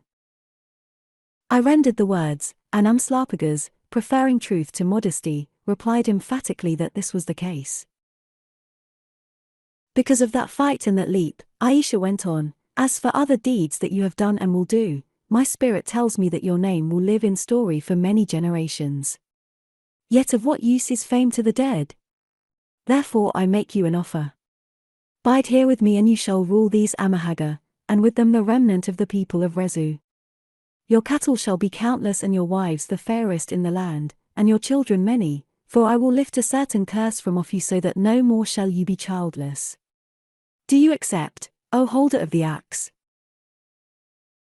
When he understood, Umslopogaas, after pondering a moment, asked if I meant to stay in this land and marry the white chieftainess who spoke such wise words and could appear and disappear in the battle at her will, and like a mountain top hid her head in a cloud, which was his way of alluding to her veil. I answered at once and with decision that I intended to do nothing of the sort and immediately regretted my words, since, although I spoke in Zulu, I suppose she read their meaning from my face. At any rate she understood the drift of them. Tell him, Allan, she said with a kind of icy politeness, that you will not stop here and marry me, because if ever I chose a husband he would not be a little man at the doors of whose hearts so many women's hands have knocked, yes, even those that are black and not, I think, in vain. One, moreover, who holds himself so clever that he believes he has nothing left to learn, and in every flower of truth that is shown to him, however fair, smells only poison, and beneath, nurturing it, sees only the gross root of falsehood planted in corruption. Tell him these things, Allan, if it pleases you. It does not please me, I answered in a rage at her insults. Nor is it needful, Allan, since if I caught the meaning of that barbarous tongue you use aright, you have told him already. Well, let the jest pass, O man who least of all things desires to be Ayesha's husband, and whom Ayesha least of all things desires as her spouse, and ask the axe-bearer nothing, since I perceive that without you he will not stay at Kor. Nor indeed is it fated that he should do so, for now my spirit tells me what it hid from me when I spoke a moment gone, that this warrior shall die in a great fight far away, and that between then and now much sorrow waits him who save that of one, knows not how to win the love of women. Let him say moreover what reward he desires, since if I can give it to him, it shall be his. Again I translated. Umslopogaas received her prophecies in stoical silence, and as I thought with indifference, and only said in reply, "The glory that I have won is my reward, and the only boon I seek at this queen's hands is that if she can, she should give me sight of a woman for whom my heart is hungry, and with it knowledge that this woman lives in that land whither I travel like all men." When she heard these words, Ayesha said, "True, I had forgotten. Your heart also is hungry, I think, Allan, for the vision of sundry faces that you see no more. Well, I will do my best, but since only faith fulfills itself, how can I, who must strive to pierce the gates of darkness for one so unbelieving, know that they will open at my word? Come to me, both of you, at the sunset tomorrow." Then, as though to change the subject, she talked to me for a long while about Kor, of which she told me a most interesting history, true or false, that I omit here. At length, as though suddenly she had grown tired, waving her hand to show that the conversation was ended, Ayesha went to the wounded men and touched them each in turn. "Now they will recover swiftly," she said, and leaving the place was gone into the darkness. XX, the Gate of Death. Before turning in, I examined these wounded men for myself. The truth is that I was anxious to learn their exact condition in order that I might make an estimate as to when it would be possible for us to leave this valley or crater bottom of Kor, of which I was heartily tired. Who could desire to stay in a place where he had not only been involved in a deal of hard, doubtful, and very dangerous fighting from which all personal interest was absent, but where also he was meshed in a perfect spider's web of bewilderment, and exposed to continual insult into the bargain? For that is what it came to. This Ayesha took every opportunity to jeer at and affront me. And why? Just because I had conceived doubts, which somehow she discovered, of the amazing tales with which it had amused her to stuff me, as a farmer's wife does a turkey poult with meal pellets. How could she expect me, a man, after all, of some experience, to believe such lies, which, not half an hour before, in the coolest possible fashion she had herself admitted to be lies and nothing else, told for the mere pleasure of romancing? The immortal Rezu, for instance, who had drunk of the cup of life or some such rubbish, now turned out to be nothing but a brawny savage descended from generations of chiefs also called Rezu. Moreover, the immemorial Ayesha, who also had drunk of cups of life, and according to her first story, had lived in this place for thousands of years, had come here with a mother, who filled the same mystic role before her for the benefit of an extremely gloomy and disagreeable tribe of Semitic savages. Yet she was cross with me because I had not swallowed her crude and indigestible mixture of fable and philosophy without a moment's question. At least I supposed that this was the reason, though another possible explanation did come into my mind. I had refused to be duly overcome by her charms, not because I was unimpressed, for who could be, having looked upon that blinding beauty even for a moment? But rather because, after sundry experiences, I had at last attained to some power of judgment and learned what it is best to leave alone. Perhaps this had annoyed her, especially as no white man seemed to have come her way for a long while and the fabulous Callicrates had not put in his promised appearance. Also, it was unfortunate that in one way or another, how did she do it? I wondered, she had interpreted Umslopogaas' question to me about marrying her, and my compromising reply. Not that for one moment, as I saw very clearly, did she wish to marry me. But that fact, intuition suggested to my mind, did not the least prevent her from being angry because I shared her views upon this important subject. Oh! The whole thing was a bore, and the sooner I saw the last of that veiled lady and the interesting but wearisome ruins in which she dwelt, the better I should be pleased, although apparently I must trek homewards with a poor young woman who was out of her mind, leaving the bones of her unfortunate father behind me. I admitted to myself, however, that there were consolations in the fact that Providence had thus decreed, for Robertson, since he gave up drink, had not been a cheerful companion, and 2 mad people would really have been more than I could manage. To return, for these reasons I examined the 2 wounded Zulus with considerable anxiety, only to discover another instance of the chicanery which it amused this Ayesha to play off upon me. For what did I find? that they were practically well. Their hurts, which had never been serious, had healed wonderfully in that pure air, as those of savages have a way of doing, and they told me themselves that they felt quite strong again.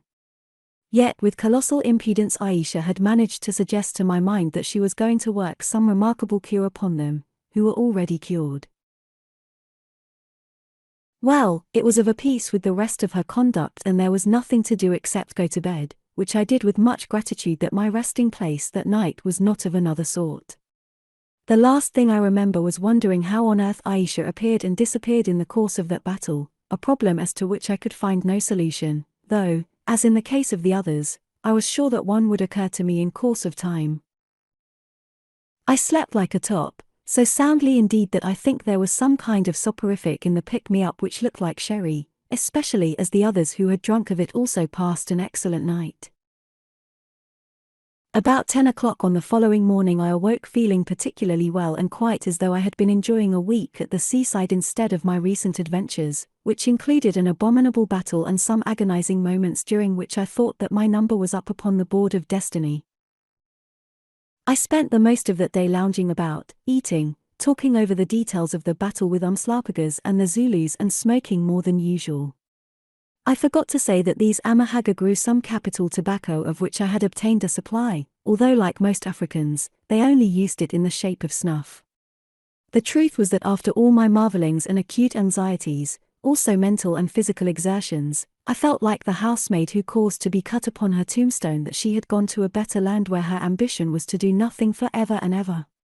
I just wanted to be completely idle and vacuous-minded for at least a month, but as I knew that all I could expect in that line was a single bank holiday, like a city clerk on the spree, of it I determined to make the most.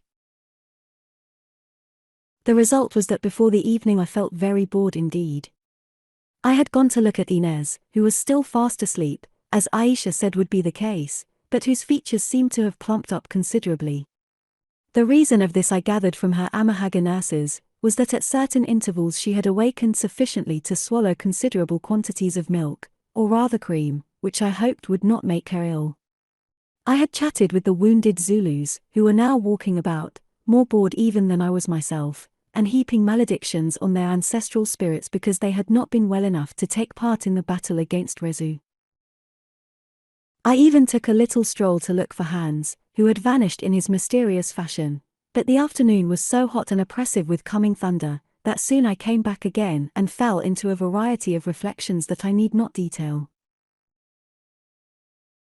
While I was thus engaged and meditating, not without uneasiness, upon the ordeal that lay before me after sunset, for I felt sure that it would be an ordeal, Hans appeared and said that the Amahagga MP or army was gathered on that spot where I had been elected to the proud position of their general. He added that he believed, how he got this information I do not know, that the White Lady was going to hold a review of them and give them the rewards that they had earned in the battle. Hearing this, Umslopogaas and the other Zulus said that they would like to see this review if I would accompany them. Although I did not want to go nor indeed desired ever to look at another Amahagga, I consented to save the trouble of argument, on condition that we should do so from a distance. So, including the wounded men, we strolled off and presently came to the crumbled wall of the old city, beyond which lay the great moat now dry, that once had encircled it with water. Here on the top of this wall we sat down where we could see without being seen, and observed the Amahagga companies, considerably reduced during the battle, being marshalled by their captains beneath us and about a couple of 100 yards away. Also we observed several groups of men under guard. These we took to be prisoners captured in the fight with Rezu, who, as Hans remarked with a smack of his lips, were probably awaiting sacrifice. I said I hoped not and yawned, for really the afternoon was intensely hot and the weather most peculiar. The sun had vanished behind clouds, and vapors filled the still air, so dense that at times it grew almost dark. Also when these cleared for brief intervals, the landscape in the grey, unholy light looked distorted and unnatural, as it does during an eclipse of the sun. Goroko, the witch doctor, stared round him, sniffed the air and then remarked ocularly that it was wizard's weather and that there were many spirits about. Upon my word I felt inclined to agree with him, for my feelings were very uncomfortable, but I only replied that if so, I should be obliged if he, as a professional, would be good enough to keep them off me. Of course I knew that electrical charges were about, which accounted for my sensations, and wished that I had never left the camp. It was during one of these periods of dense gloom that Ayesha must have arrived upon the review ground. At least, when it lifted, there she was in her white garments, surrounded by women and guards, engaged apparently in making an oration, for although I could not hear a word, I could see by the motions of her arms that she was speaking.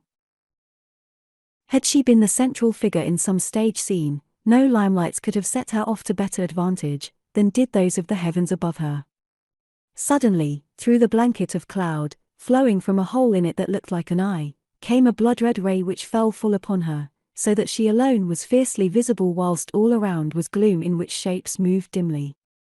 Certainly she looked strange and even terrifying in that red ray which stained her robe till I, who had but just come out of battle with its confused noise, began to think of the garments rolled in blood of which I often read in my favourite Old Testament.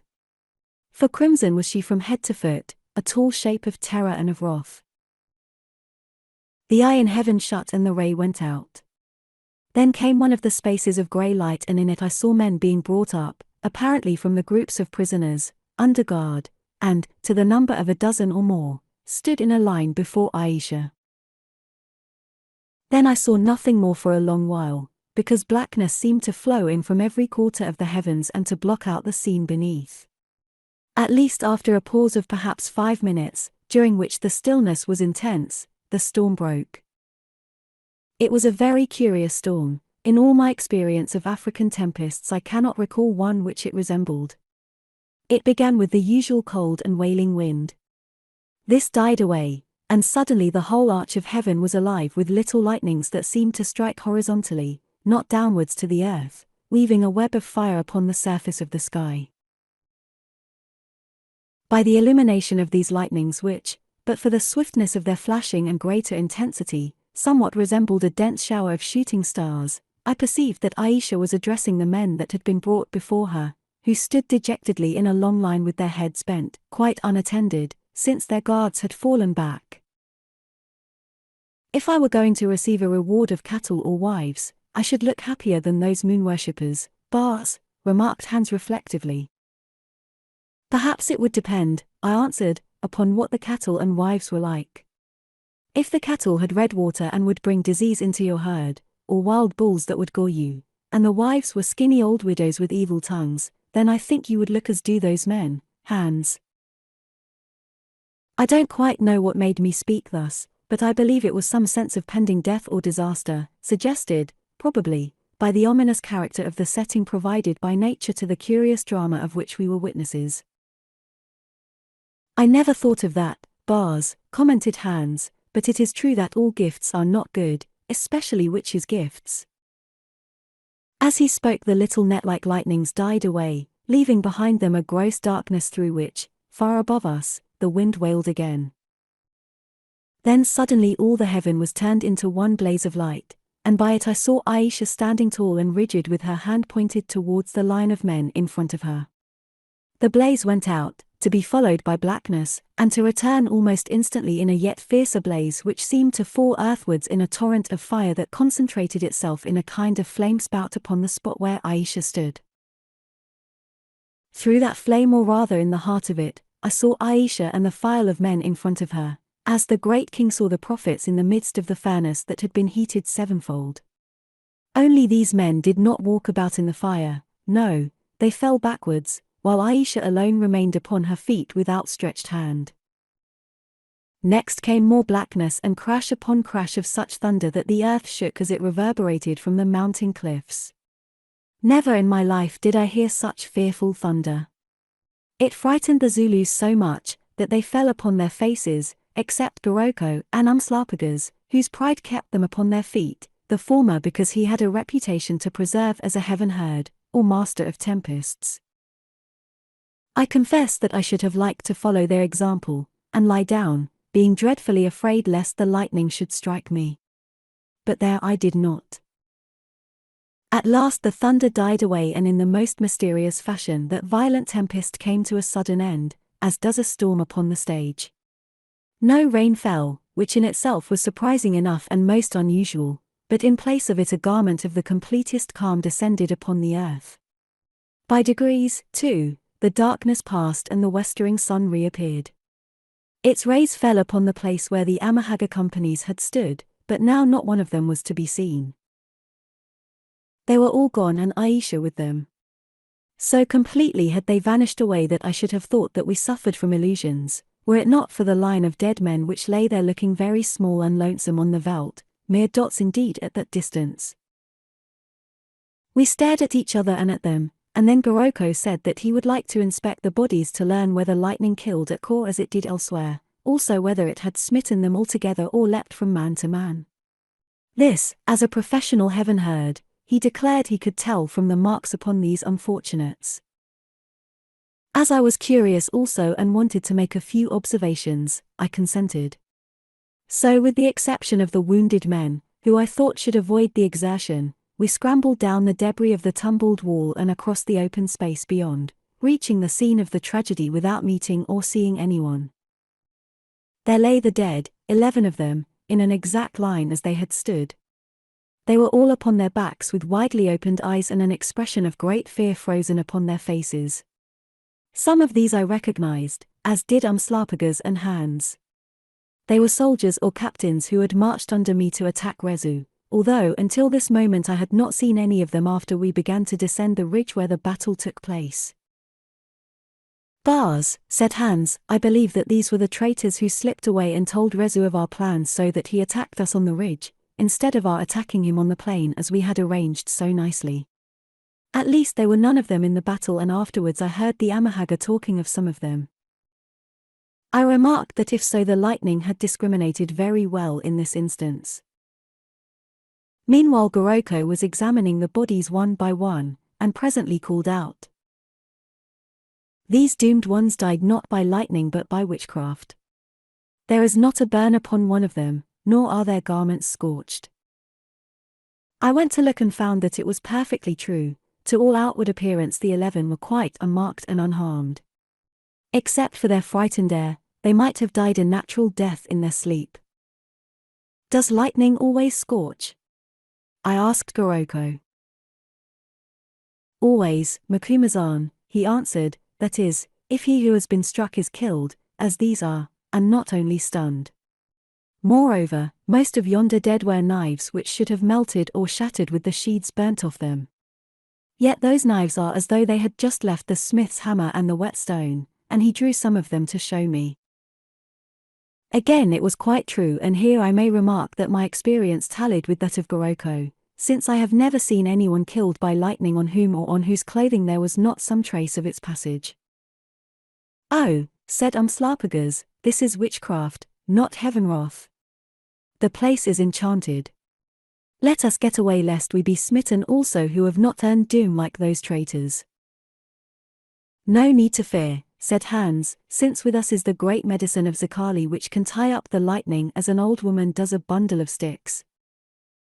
Still I observed that for all his confidence, Hans himself was the first to depart and with considerable speed.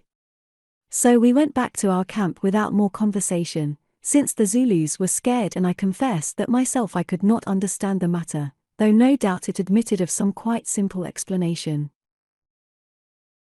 However that might be, this core was a queer place with its legends, its sullen Haggard and its mysterious queen, to whom at times, in spite of my inner conviction to the contrary, I was still inclined to attribute powers beyond those that are common even among very beautiful and able women. This reflection reminded me that she had promised us a further exhibition of those powers and within an hour or two. Remembering this I began to regret that I had ever asked for any such manifestations, for who knew what these might or might not involve. So much did I regret it that I determined, unless Ayesha sent for us, as she had said she would do, I would conveniently forget the appointment. Luckily Umslopogaas seemed to be of the same way of thinking. At any rate he went off to eat his evening meal without alluding to it at all. So I made up my mind that I would not bring the matter to his notice, and having ascertained that Inez was still asleep, I followed his example and dined myself, though without any particular appetite. As I finished the sun was setting in a perfectly clear sky, so as there was no sign of any messenger, I thought that I would go to bed early, leaving orders that I was not to be disturbed. But on this point my luck was lacking, for just as I had taken off my coat, Hans arrived and said that old Bilali was without and had come to take me somewhere. Well, there was nothing to do but to put it on again. Before I had finished this operation, Bilali himself arrived with undignified and unusual haste. I asked him what was the matter, and he answered inconsequently that the Black One, the slayer of Rezu, was at the door with his axe. That generally accompanies him, I replied. Then, remembering the cause of Bilali's alarm, I explained to him that he must not take too much notice of a few hasty words spoken by an essentially gentle-natured person whose nerve had given way beneath provocation and bodily effort. The old fellow bowed in assent and stroked his beard, but I noticed that while Umslopogaas was near, he clung to me like a shadow. Perhaps he thought that nervous attacks might be recurrent, like those of fever. Outside the house I found Umslopogaas leaning on his axe and looking at the sky in which the last red rays of evening lingered. "The sun has set, Macumazahn," he said, "and it is time to visit this White Queen as she bade us, and to learn whether she can indeed lead us down below where the dead are said to dwell." So he had not forgotten, which was disconcerting.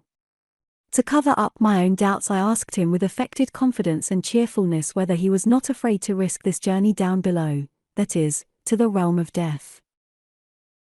"Why should I fear to tread a road that awaits the feet of all of us and at the gate of which we knock day by day, especially if we chance to live by war, as do you and I, Macumazahn?" he inquired with a quiet dignity, which made me feel ashamed. "Why indeed?" I answered, adding to myself, though I should much prefer any other highway. After this we started without more words, I keeping up my spirits by reflecting that the whole business was nonsense and that there could be nothing to dread. All too soon we passed the ruined archway and were admitted into Ayesha's presence in the usual fashion. As Bilali, who remained outside of them, drew the curtains behind us, I observed, to my astonishment, that Hans had sneaked in after me, and squatted down quite close to them, apparently in the hope of being overlooked. It seemed, as I gathered later, that somehow or other he had guessed, or become aware of the object of our visit, and that his burning curiosity had overcome his terror of the White Witch. Or possibly he hoped to discover whether or not she was so ugly as he supposed her veil-hidden face to be. At any rate there he was, and if Ayesha noticed him, as I think she did, for I saw by the motion of her head, that she was looking in his direction, she made no remark. For a while she sat still in her chair contemplating us both. Then she said, "How comes it that you are late? Those that seek their lost loves should run with eager feet, but yours have tarried." I muttered some excuse to which she did not trouble to listen, for she went on. "I think, Allan, that your sandals, which should be winged like to those of the Roman Mercury, are weighted with the grey lead of fear. Well, it is not strange, since you have come to travel through the gates of death that are feared by all, even by Ayesha's self, for who knows what he may find beyond them. Ask the axe-bearer if he also is afraid." I obeyed, rendering all that she had said into the Zulu idiom as best I could. "Say to the Queen," answered Umslopogaas, when he understood, "that I fear nothing, except women's tongues. I am ready to pass the gates of death and, if need be, to come back no more. With the white people I know it is otherwise because of some dark teachings to which they listen, that tell of terrors to be, such as we who are black do not dread. Still, we believe that there are ghosts and that the spirits of our fathers live on, and as it chances I would learn whether this is so, who above all things desire to meet a certain ghost, for which reason I journeyed to this far land. Say these things to the White Queen, Macumazahn, and tell her that if she should send me to a place whence there is no return, I who do not love the world, shall not blame her overmuch, though it is true that I should have chosen to die in war. Now I have spoken." When I had passed on all this speech to Ayesha, her comment on it was, "This black captain has a spirit as brave as his body, but how is it with your spirit, Allan? Are you also prepared to risk so much? Learn that I can promise you nothing, save that when I loose the bonds of your mortality and send out your soul to wander in the depths of death, as I believe that I can do, Though even of this I am not certain, you must pass through a gate of terrors that may be closed behind you by a stronger arm than mine. Moreover, what you will find beyond it I do not know, since be sure of this, each of us has his own heaven or his own hell, or both, that soon or late he is doomed to travel. Now will you go forward, or go back? Make choice while there is still time. At all this ominous talk I felt my heart shrivel like a fire-withered leaf, if I may use that figure, and my blood assume the temperature and consistency of ice cream. Earnestly did I curse myself for having allowed my curiosity about matters which we are not meant to understand to bring me to the edge of such a choice. Swiftly I determined to temporize, which I did by asking Ayesha whether she would accompany me upon this eerie expedition. She laughed a little as she answered, "Bethink you, Allan. Am I, whose face you have seen, a meet companion for a man who desires to visit the loves that once were his? What would they say or think, if they should see you hand in hand with such a one?" "I don't know and don't care," I replied desperately, "but this is the kind of journey on which one requires a guide who knows the road. Cannot Umslopogaas go first and come back to tell me how it has fared with him?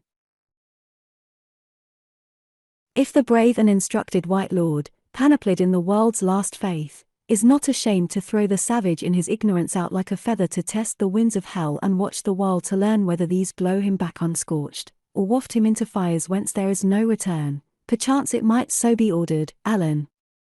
Ask him yourself, Allan, if he is willing to run this errand for your sake. Or perhaps the little yellow man," and she paused. At this point Hans, who having a smattering of Arabic understood something of our talk, could contain himself no longer. "No, Bars," he broke in from his corner by the curtain, "not me.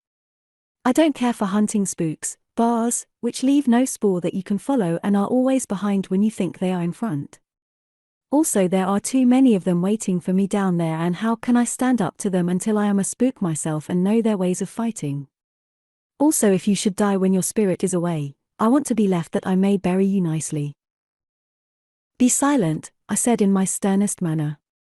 Then, unable to bear more of Ayesha's mockery, for I felt that as usual she was mocking me, I added with all the dignity that I could command, "I am ready to make this journey through the gate of death, Ayesha, if indeed you can show me the road. For one purpose and no other I came to Kor, namely to learn, if so I might, whether those who have died upon the world, live on elsewhere. Now, what must I do?" XXII, the lesson. "Yes," answered Ayesha, laughing very softly, "for that purpose alone, O truth-seeking Allan, whose curiosity is so fierce that the wide world cannot hold it, did you come to Kor, and not to seek wealth or new lands, or to fight more savages. No, not even to look upon a certain Ayesha, of whom the old wizard told you, though I think you have always loved to try to lift the veil that hides women's hearts, if not their faces. Yet it was I who brought you to Kor for my own purposes, not your desire, nor Zakali's map and talisman, since had not the white lady who lies sick been stolen by Rezu, never would you have pursued the journey nor found the way hither." "How could you have had anything to do with that business?" I asked testily, for my nerves were on edge, and I said the first thing that came into my mind. "That, Allan, is a question over which you will wonder for a long while either beneath or beyond the sun, as you will wonder concerning much that has to do with me, which your little mind, shut in its iron box of ignorance and pride, cannot understand today. For example, you have been wondering, I am sure, how the lightning killed those 11 men whose bodies you went to look on an hour or two ago, and left the rest untouched.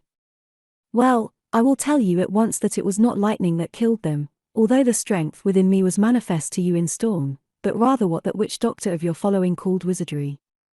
Because there were traitors who betrayed your army to Rezu, I killed them with my wrath and by the wand of my power. Oh! You do not believe, yet perhaps ere long you will, since thus to fulfill your prayer I must also kill you almost. That is the trouble, Allan. To kill you outright would be easy, but to kill you just enough to set your spirit free and yet leave one crevice of mortal life through which it can creep back again, that is most difficult, a thing that only I can do, and even of myself I am not sure. Pray do not try the experiment, I began, thoroughly alarmed, but she cut me short. Disturb me no more, Allan, with the tremors and changes of your uncertain mind, lest you should work more evil than you think, and making mine uncertain also, spoil my skill. Nay, do not try to fly, for already the net has thrown itself about you and you cannot stir, who are bound like a little gilded wasp in the spider's web, or like birds beneath the eyes of basilisks. This was true, for I found that, strive as I would, I could not move a limb or even an eyelid. I was frozen to that spot and there was nothing for it except to curse my folly and say my prayers. All this while she went on talking, but of what she said I have not the faintest idea, because my remaining wits were absorbed in these much-needed implorations. Presently, of a sudden, I appeared to see Ayesha seated in a temple, for there were columns about her, and behind her was an altar on which a fire burned. All round her, too, were hooded snakes like to that which she wore about her middle, fashioned in gold. To these snakes she sang and they danced to her singing, yes, with flickering tongues they danced upon their tails. What the scene signified I cannot conceive, unless it meant that this mistress of magic was consulting her familiars. Then that vision vanished and Ayesha's voice began to seem very far away and dreamy, also her wondrous beauty became visible to me through her veil, as though I had acquired a new sense that overcame the limitations of mortal sight. Even in this extremity I reflected it was well that the last thing I looked on should be something so glorious. No, not quite the last thing, for out of the corners of my eyes I saw that Umslopogaas from a sitting position had sunk onto his back and lay, apparently dead, with his axe still gripped tightly and held above his head, as though his arm had been turned to ice. After this terrible things began to happen to me and I became aware that I was dying. A great wind seemed to catch me up and blow me to and fro, as a leaf is blown in the eddies of a winter gale. Enormous rushes of darkness flowed over me, to be succeeded by vivid bursts of brightness that dazzled like lightning. I fell off precipices and at the foot of them was caught by some fearful strength and tossed to the very skies. From those skies I was hurled down again into a kind of whirlpool of inky night, round which I spun perpetually, as it seemed for hours and hours. But worst of all was the awful loneliness from which I suffered. It seemed to me as though there were no other living thing in all the universe and never had been and never would be any other living thing. I felt as though I were the universe rushing solitary through space for ages upon ages in a frantic search for fellowship, and finding none. Then something seemed to grip my throat and I knew that I had died, for the world floated away from beneath me. Now fear and every mortal sensation left me, to be replaced by new and spiritual terror. Or rather my disembodied consciousness, seemed to come up for judgment, and the horror of it was that I appeared to be my own judge. There, a very embodiment of cold justice, my spirit, grown luminous, sat upon a throne unto it, with dread and merciless particularity I set out all my misdeeds. It was as if some part of me remained mortal, for I could see my two eyes, my mouth and my hands, but nothing else, and strange enough they looked. From the eyes came tears, from the mouth flowed words and the hands were joined, as though in prayer to that throned and adamantine spirit which was me. It was as though this spirit were asking how my body had served its purposes and advanced its mighty ends, and in reply, oh, what a miserable tale I had to tell. Fault upon fault, weakness upon weakness, sin upon sin, never before did I understand how black was my record. I tried to relieve the picture with some incidents of attempted good, but that spirit would not hearken. It seemed to say that it had gathered up the good and knew it all. It was of the evil that it would learn, not of the good that had bettered it, but of the evil by which it had been harmed. Hearing this there rose up in my consciousness some memory of what Ayesha had said, namely, that the body lived within the temple of the spirit which is oft defied, and not the spirit in the body. The story was told and I hearkened for the judgment, my own judgment on myself, which I knew would be accepted without question and registered for good or ill. But none came, since ere the balance sank this way or that, ere it could be uttered, I was swept afar. Through infinity I was swept, and as I fled faster than the light, the meaning of what I had seen came home to me. I knew, or seemed to know for the first time, that at the last man must answer to himself, or perhaps to a divine principle within himself, that out of his own free will, through long eons and by a million steps, he climbs or sinks to the heights or depths dormant in his nature, that from what he was, springs what he is, and what he is, engenders what he shall be forever. And now I envisaged immortality, and splendid and awful was its face.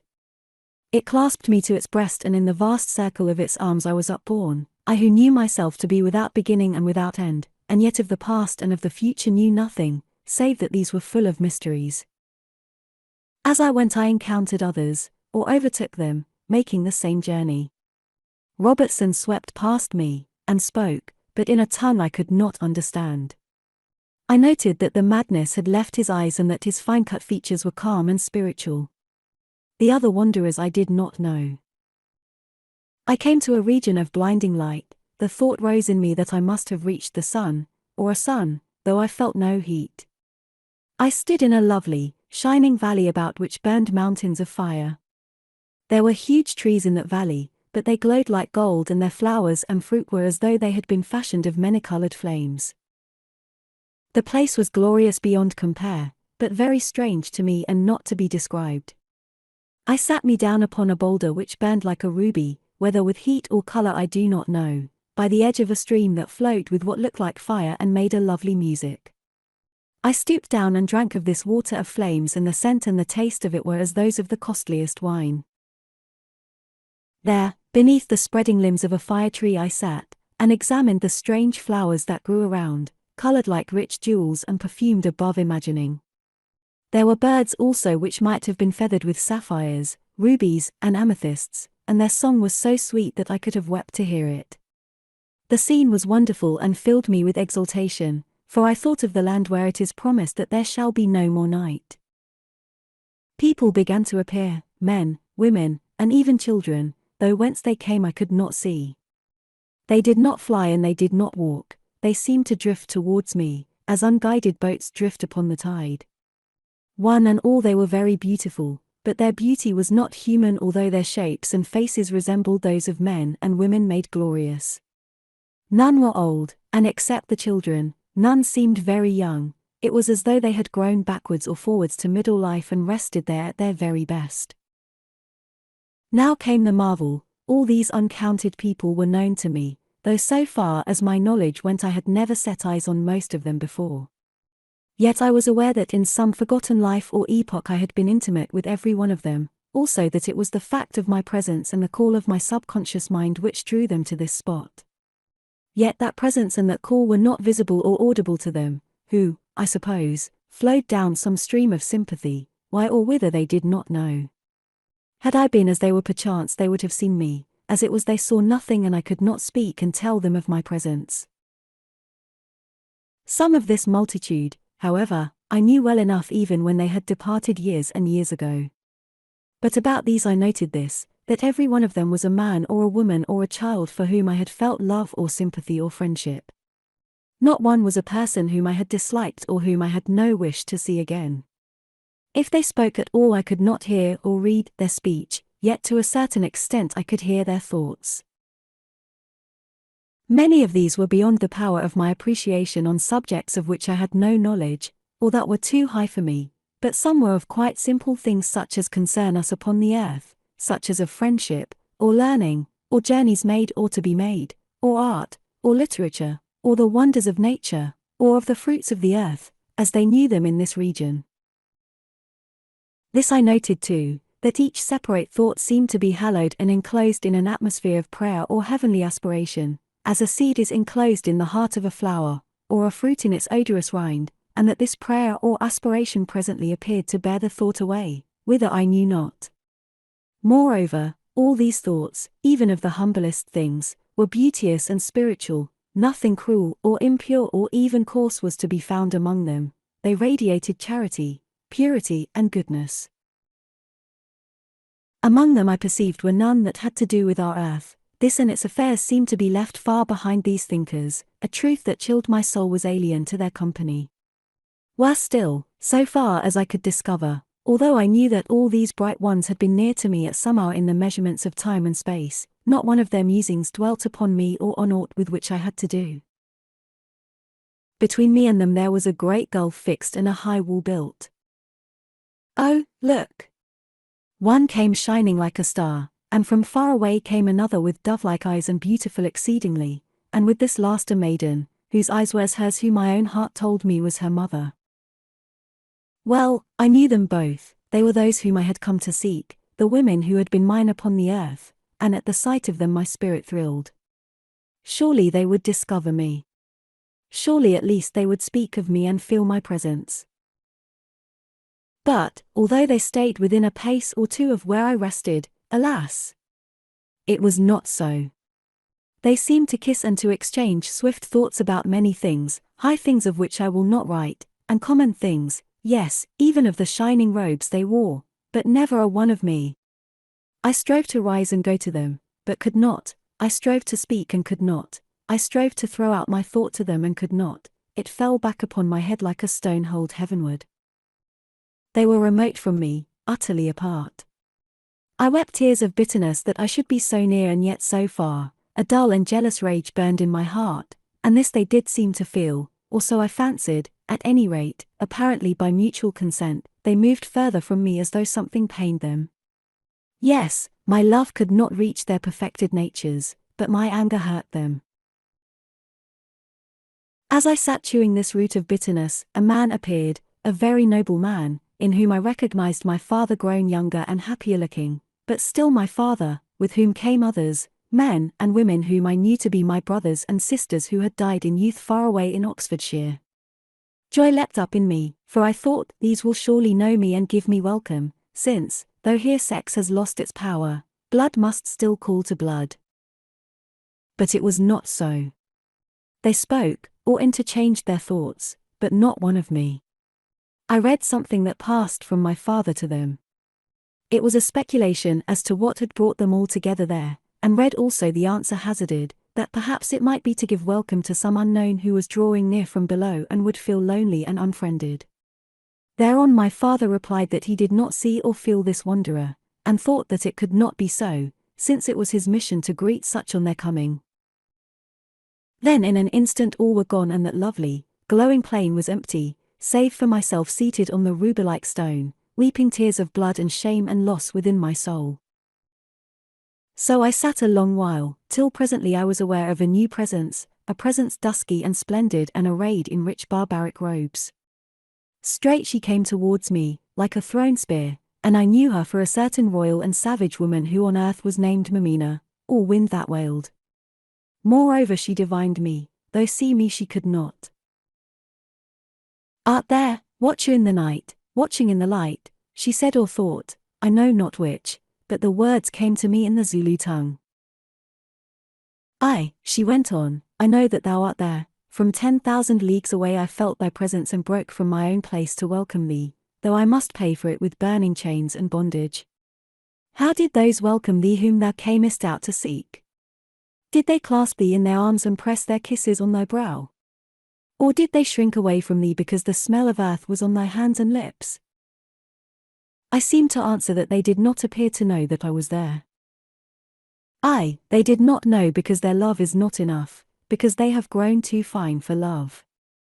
But I, the sinner, I knew well, and here am I ready to suffer all for thee and to give thee place within this stormy heart of mine. Forget them, then, and come to rule with me who still am queen in my own house that thou shalt share. There we will live royally, and when our hour comes, at least we shall have had our day. Now before I could reply, some power seemed to seize this splendid creature and whirl her thence so that she departed, flashing these words from her mind to mine. For a little while farewell, but remember always that Mamina, the wailing wind, being still as a sinful woman in a woman's love and of the earth, earthy, found thee, whom all the rest forgot. O watcher in the night, watch in the night for me, for there thou shalt find me, the child of storm, again, and yet again. She was gone, and once more I sat in utter solitude upon that ruby stone, staring at the jeweled flowers and the glorious flaming trees and the lambent waters of the brook. What was the meaning of it all, I wondered, and why was I deserted by everyone save a single savage woman, and why had she a power to find me which was denied to all the rest? Well, she had given me an answer, because she was as a sinful woman with a woman's love and of the earth, earthy, while with the rest it was otherwise. Oh! This was clear, that in the heavens man has no friend among the heavenly, save perhaps the greatest friend of all who understands both flesh and spirit. Thus I mused in this burning world which was still so beautiful, this alien world into which I had thrust myself unwanted and unsought. And while I mused this happened. The fiery waters of the stream were disturbed by something, and looking up I saw the cause. A dog had plunged into them and was swimming towards me. At a glance I knew that dog on which my eyes had not fallen for decades. It was a mongrel, half spaniel and half bull terrier, which for years had been the dear friend of my youth and died at last on the horns of a wounded wildebeest that attacked me when I had fallen from my horse upon the veldt. Boldly it tackled the maddened buck, thus giving me time to scramble to my rifle and shoot it, but not before the poor hound had yielded its life for mine, since presently it died disemboweled, but licking my hand and forgetful of its agonies. This dog, Smut by name, it was that swam or seemed to swim the brook of fire. It scrambled to the hither shore, it nosed the earth and ran to the ruby stone and stared about it whining and sniffing. At last it seemed to see or feel me, for it stood upon its hind legs and licked my face, yelping with mad joy, as I could see though I heard nothing. Now I wept in earnest and bent down to hug and kiss the faithful beast, but this I could not do, since like myself it was only shadow. Then suddenly all dissolved in a cataract of many-colored flames and I fell down into an infinite gulf of blackness. Surely Ayesha was talking to me. What did she say? What did she say? I could not catch her words, but I caught her laughter and knew that after her fashion she was making a mock of me. My eyelids were dragged down as though with heavy sleep, it was difficult to lift them.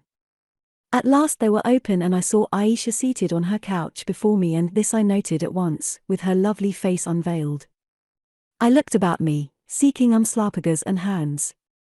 But they were gone, as I guessed they must be, since otherwise Ayesha would not have been unveiled. We were quite alone. She was addressing me and in a new fashion, since now she had abandoned the formal you and was using the more impressive and intimate thou, much as is the manner of the French. Thou hast made thy journey, Allan, she said, and what thou hast seen there thou shalt tell me presently. Yet from thy mien I gather this, that thou art glad to look upon flesh and blood again and, after the company of spirits, to find that of mortal woman. Come then and sit beside me and tell thy tale. Where are the others? I asked as I rose slowly to obey, for my head swam and my feet seemed feeble. Gone, Allan, who as I think have had enough of ghosts, which is perhaps thy case also. Come, drink this and be a man once more. Drink it to me whose skill and power have brought thee safe from lands that human feet were never meant to tread, and taking a strange-shaped cup from a stool that stood beside her, she offered it to me. I drank to the last drop, neither knowing nor caring whether it were wine or poison, since my heart seemed desperate at its failure and my spirit crushed beneath the weight of its great betrayal. I suppose it was the former, for the contents of that cup ran through my veins like fire and gave me back my courage and the joy of life. I stepped to the dais and sat me down upon the couch, leaning against its rounded end so that I was almost face to face with Ayesha, who had turned towards me, and thence could study her unveiled loveliness. For a while she said nothing, only eyed me up and down and smiled, as though she were waiting for that wine to do its work with me. Now that thou art a man again, Allan, tell me what thou didst see when thou wast more or less than man. So I told her all, for some power within her seemed to draw the truth out of me. Nor did the tale appear to cause her much surprise. There is truth in thy dream, she said when I had finished, a lesson also. Then it was all a dream? I interrupted. Is not everything a dream, even life itself, Allan? If so, what can this be that thou hast seen, but a dream within a dream, and itself containing other dreams, as in the old days the ball fashioned by the Eastern workers of ivory would oft be found to contain another ball, and this yet another and another and another, till at the inmost might be found a bead of gold, or perchance a jewel, which was the prize of him who could draw out ball from ball and leave them all unbroken. That search was difficult and rarely was the jewel come by, if at all, so that some said there was none, save in the maker's mind. Yes, I have seen a man go crazed with seeking and die with the mystery unsolved. How much harder, then, is it to come at the diamond of truth which lies at the core of all our nest of dreams and without which to rest upon they could not be fashioned to seem realities? But was it really a dream, and if so, what were the truth and the lesson? I asked, determined not to allow her to bemuse or escape me with her metaphysical talk and illustrations. The first question has been answered, Allan, as well as I can answer, who am not the architect of this great globe of dreams, and as yet cannot clearly see the ineffable gem within, whose prisoned rays illuminate their substance, though so dimly that only those with the insight of a god can catch their glamour in the night of thought, since to most they are dark as glowflies in the glare of noon. Then what are the truth and the lesson?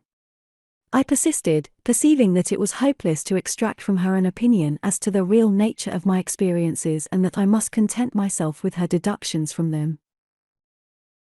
Thou tellest me, Allan, that in thy dream or vision thou didst seem to appear before thyself seated on a throne and in that self to find thy judge. That is the truth whereof I spoke, though how it found its way through the black and ignorant shell of one whose wit is so small, is more than I can guess, since I believed that it was revealed to me alone. Now I, Allan, thought to myself that I began to see the origin of all these fantasies and that for once Ayesha had made a slip. If she had a theory and I developed that same theory in a hypnotic condition, it was not difficult to guess its fount. However, I kept my mouth shut, and luckily for once she did not seem to read my mind, perhaps because she was too much occupied in spinning her smooth web of entangling words.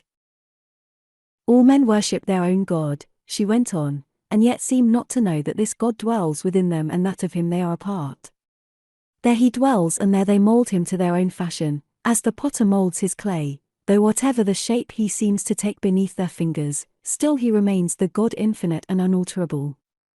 Still he is the seeker and the sought, the prayer and its fulfillment, the love and the hate, the virtue and the vice, since all these qualities the alchemy of his spirit turns into an ultimate and eternal good. For the God is in all things and all things are in the God, whom men clothe with such diverse garments and whose countenance they hide beneath so many masks. In the tree flows the sap, yet what knows the great tree it nurtures of the sap? In the world's womb burns the fire that gives life, yet what of the fire knows the glorious earth it conceived and will destroy? In the heavens the great globes swing through space and rest not, yet what know they of the strength that sent them spinning and in a time to come will stay their mighty motions, or turn them to another course? Therefore of everything this all-present God is judge, or rather, not one but many judges, since of each living creature he makes its own magistrate to deal out justice according to that creature's law which in the beginning the God established for it and decreed. Thus in the breast of everyone there is a rule and by that rule, at work through a countless chain of lives, in the end he shall be lifted up to heaven, or bound about and cast down to hell and death. You mean a conscience, I suggested rather feebly, for her thoughts and images overpowered me. Aye, a conscience, if thou wilt, and canst only understand that term, though it fits my theme but ill. This is my meaning, that consciences, as thou namest them, are many. I have one, thou, Allan, hast another, that black axe-bearer has a third, the little yellow man a fourth, and so on through the tale of living things. For even a dog such as thou sawest has a conscience and like thyself or I must in the end be its own judge, because of the spark that comes to it from above, the same spark which in me burns as a great fire, and in thee as a smouldering ember of green wood. When you sit in judgment on yourself in a day to come, Ayesha, I could not help interpolating, I trust that you will remember that humility did not shine among your virtues. She smiled in her vivid way. Only twice or thrice did I see her smile thus, and then it was like a flash of summer lightning illumining a clouded sky, since for the most part her face was grave and even somber.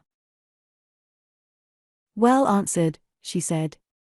Goad the patient ox enough and even it will grow fierce and paw the ground.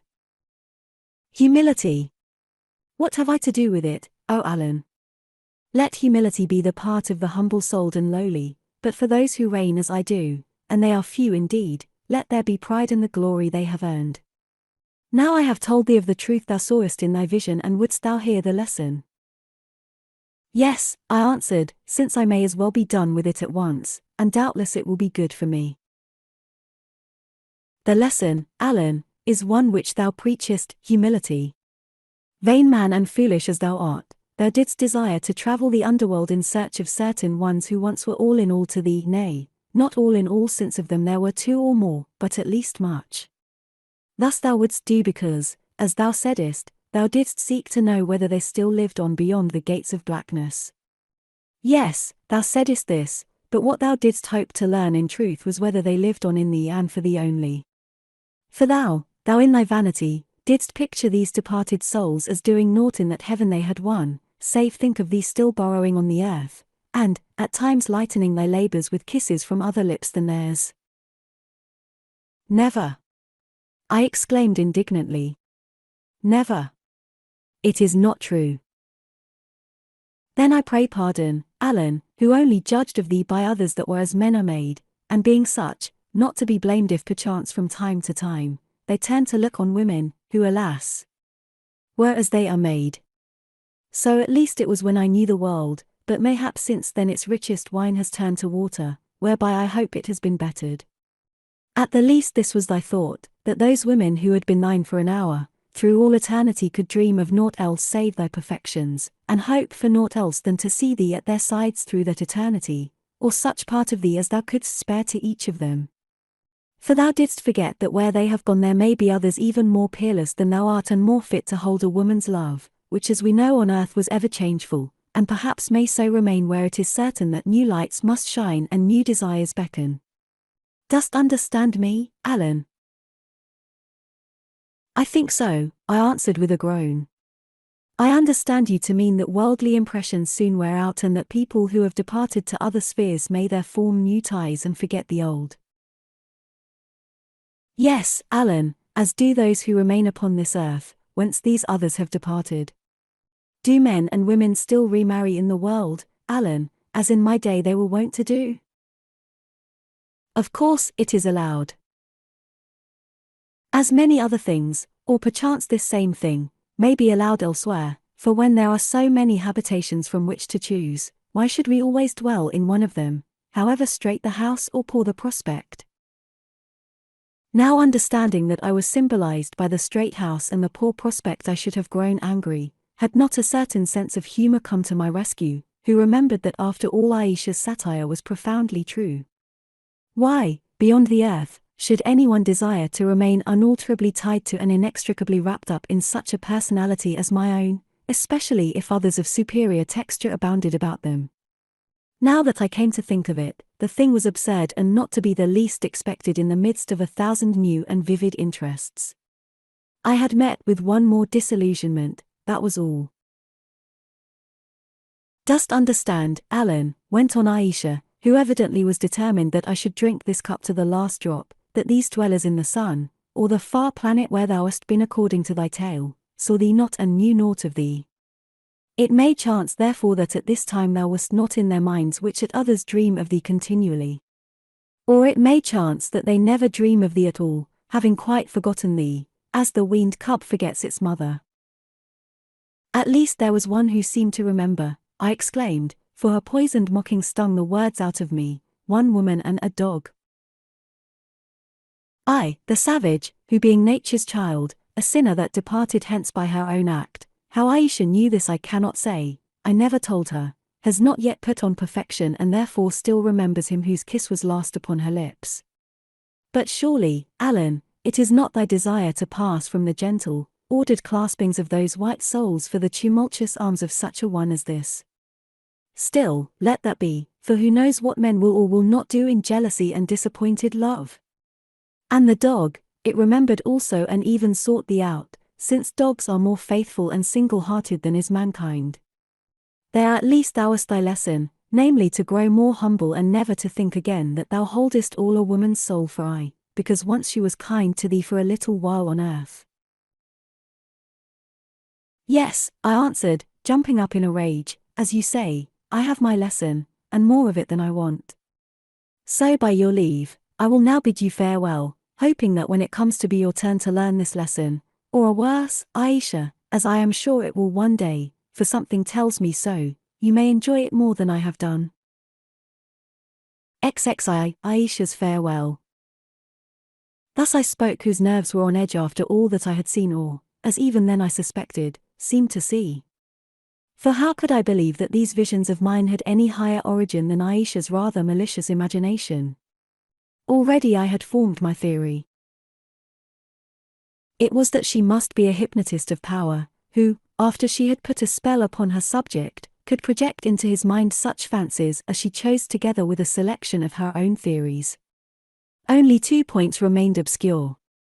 The first was, how did she get the necessary information about the private affairs of a humble individual like myself, for these were not known even to Zakali, with whom she seemed to be in some kind of correspondence, or to Hans, at any rate in such completeness.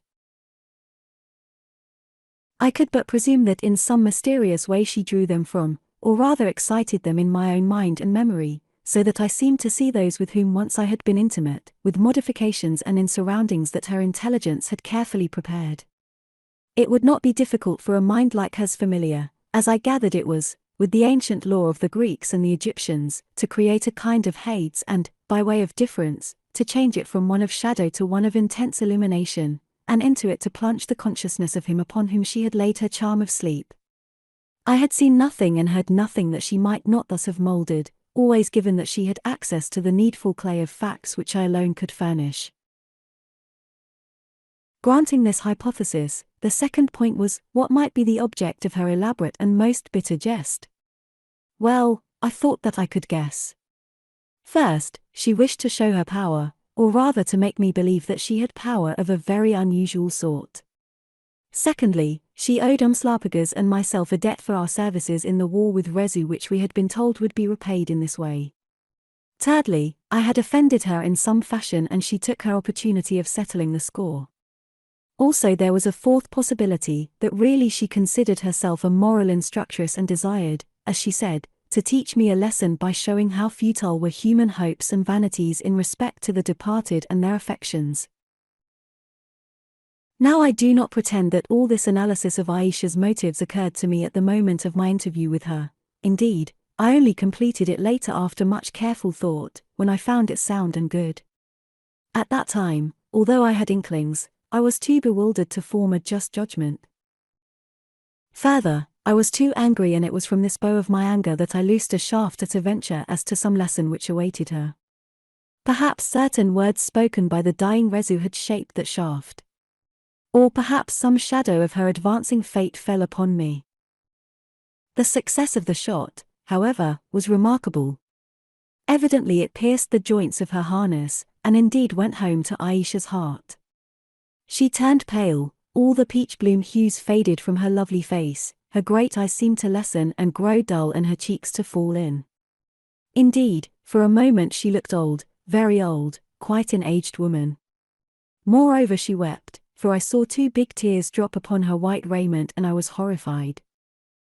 "What has happened to you?" I said, or rather gasped.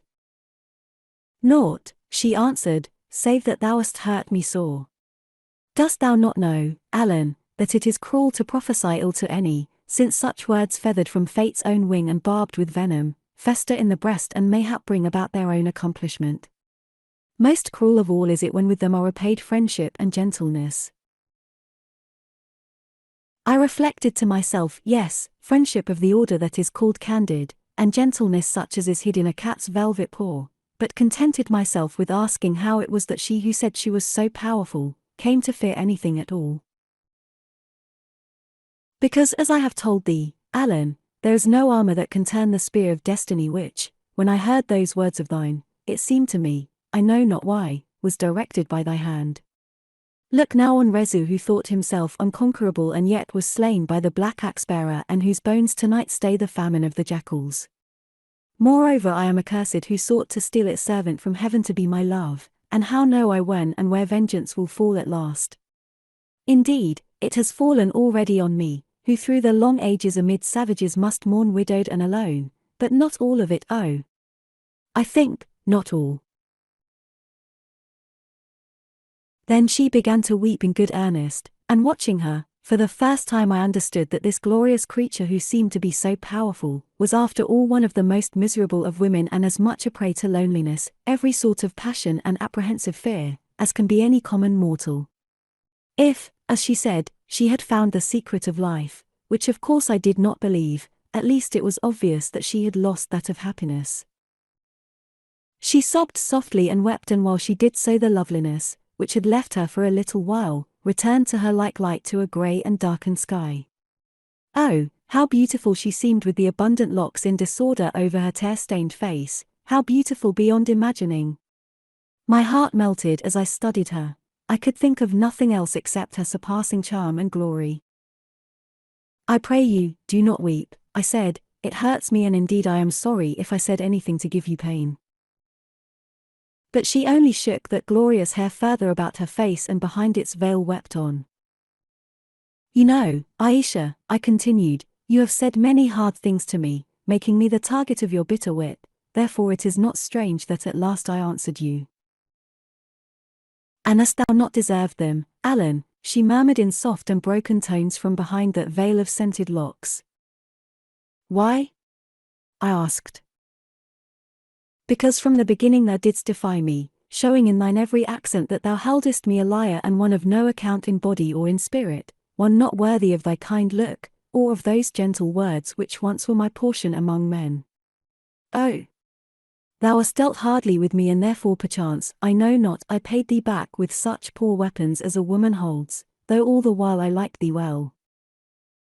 Then again she fell to sobbing, swaying herself gently to and fro in her sweet sorrow. It was too much. Not knowing what else to do to comfort her, I patted her ivory hand which lay upon the couch beside me, and as this appeared to have no effect, I kissed it, which she did not seem to resent. Then suddenly I remembered and let it fall. She tossed back her hair from her face and fixing her big eyes on me, said gently enough, looking down at her hand, "What ails thee, Allan?" "Oh, nothing," I answered, "only I remembered the story you told me about some man called Callicrates." She frowned. "And what of Callicrates, Allan? Is it not enough that for my sins, with tears, empty longings, and repentance, I must wait for him through all the weary centuries? Must I also wear the chains of this Callicrates, to whom I owe many a debt, when he is far away? Say, didst thou see him in that heaven of thine, Allan, for there perchance he dwells?" I shook my head and tried to think the thing out, while all the time those wonderful eyes of hers seemed to draw the soul from me. It seemed to me that she bent forward and held up her face to me. Then I lost my reason and also bent forward. Yes, she made me mad, and, save her, I forgot all. Swiftly she placed her hand upon my heart, saying, "Stay. What meanest thou? Dost love me, Allan?" "I think so, that is, yes," I answered. She sank back upon the couch away from me and began to laugh very softly.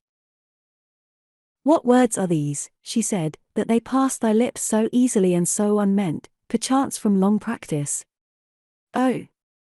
Allan, I am astonished. Art thou the same man who some few days ago told me, and this unasked, that as soon wouldst thou think of courting the moon as of courting me? Art thou he who not a minute gone swore proudly that never had his heart and his lips wandered from certain angels whither they should not? And now? I coloured to my eyes and rose, muttering, "Let me be gone." "Nay, Allan, why? I see no mark here," and she held up her hand, scanning it carefully. "Thou art too much what thou wert before, except perhaps in thy soul, which is invisible," she added with a touch of malice. "Nor am I angry with thee, indeed, hadst thou not tried to charm away my woe, I should have thought but poorly of thee as a man. There let it rest and be forgotten or remembered as thou wilt. Still, in answer to thy words concerning my Callicrates, what of those adored ones that, according to thy tale, but now thou didst find again in a place of light? Because they seemed faithless, shouldst thou be faithless also? Shame on thee, thou fickle Allan." She paused, waiting for me to speak. Well, I could not. I had nothing to say who was utterly disgraced and overwhelmed. Thou thinkest, Allan, she went on, that I have cast my net about thee, and this is true. Learn wisdom from it, Allan, and never again defy a woman, that is, if she be fair, for then she is stronger than thou art, since nature for its own purpose made her so. Whatever I have done by tears, that ancient artifice of my sex, as in other ways, is for thy instruction, Allan, that thou mayest benefit thereby. Again I sprang up, uttering an English exclamation which I trust Ayesha did not understand, and again she motioned to me to be seated, saying, Nay, leave me not yet, since, even if the light fancy of a man that comes and goes like the evening wind and for a breath made me dear to thee, has passed away, there remains certain work which we must do together. Although, thinking of thyself alone, thou hast forgotten it, having been paid thine own fee, one is yet due to that old wizard in a far land who sent thee to visit Kor and me, as indeed he has reminded me, and within an hour. This amazing statement aroused me from my personal and painful preoccupation and caused me to stare at her blankly. Again thou disbelievest me, she said, with a little stamp. Do so once more, Allan, and I swear I'll bring thee to grovel on the ground and kiss my foot and babble nonsense to a woman sworn to another man, such as never for all thy days thou shalt think of without a blush of shame. Oh! No, I broke in hurriedly, I assure you that you are mistaken. I believe every word you have said, or say, or will say, I do in truth. Now thou liest. Well, what is one more fostered among so many? Let it pass. What, indeed? I echoed in eager affirmation, and as for Zakali's message, and I paused. It was to recall to my mind that he desired to learn whether a certain great enterprise of his will succeed, the details of which he says thou canst tell me. Repeat them to me. So, glad enough to get away from more dangerous topics, I narrated to her as briefly and clearly as I could, the history of the old witch doctor's feud with the royal house of Zululand. She listened, taking in every word, and said, So now he yearns to know whether he will conquer or be conquered, and that is why he sent, or thinks that he sent thee on this journey, not for thy sake, Allan, but for his own. I cannot tell thee, for what have I do to with the finish of this petty business, which to him seems so large. Still, as I owe him a debt for luring the axe-bearer here to rid me of mine enemy, and thee to lighten my solitude for an hour by the burnishing of thy mind, I will try. Set that bowl before me, Allan, and she pointed to a marble tripod on which stood a basin half full of water, and come, sit close by me and look into it, telling me what thou sayest. I obeyed her instructions and presently found myself with my head over the basin, staring into the water in the exact attitude of a person who is about to be shampooed. This seems rather foolish, I said abjectly, for at that moment I resembled the Queen of Sheba in one particular, if in no other, namely, that there was no more spirit in me. What am I supposed to do? I see nothing at all. Look again, she said, and as she spoke the water grew clouded. Then on it appeared a picture. I saw the interior of a Kaffir hut dimly lighted by a single candle set in the neck of a bottle.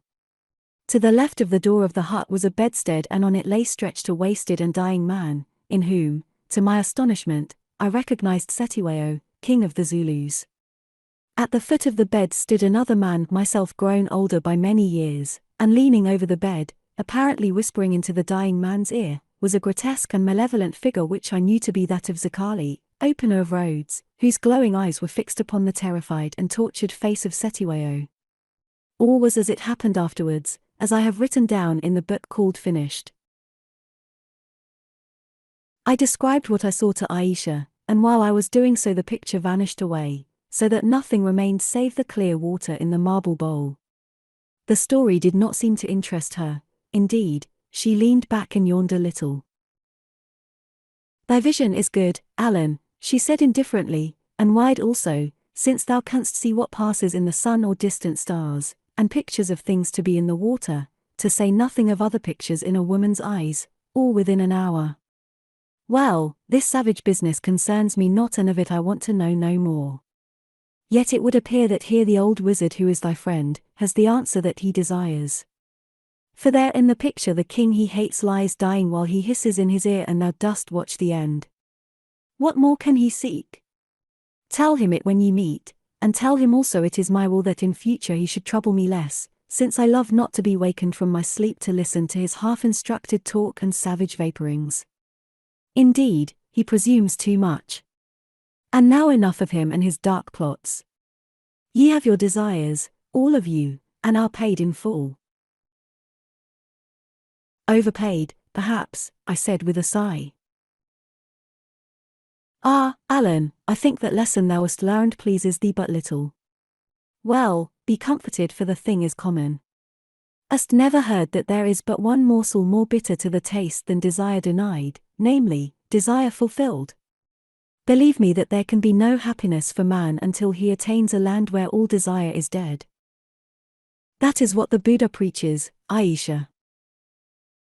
I remember the doctrines of that wise man well, who without doubt had found a key to the gate of truth, one key only, for, mark thou, Allan, there are many. Yet, man being man must know desires, since without them, robbed of ambitions, strivings, hopes, fears, and of life itself, the race must die, which is not the will of the Lord of life, who needs a nursery for his servants' souls, wherein his swords of good and ill shall shape them to his pattern. So it comes about, Allan, that what we think the worst is oft the best for us, and with that knowledge, if we are wise, let us assuage our bitterness and wipe away our tears. I have often thought that, I said. I doubt it not, Allan, since though it has pleased me to make a jest of thee, I know that thou hast thy share of wisdom, such little share as thou canst gather in thy few short years.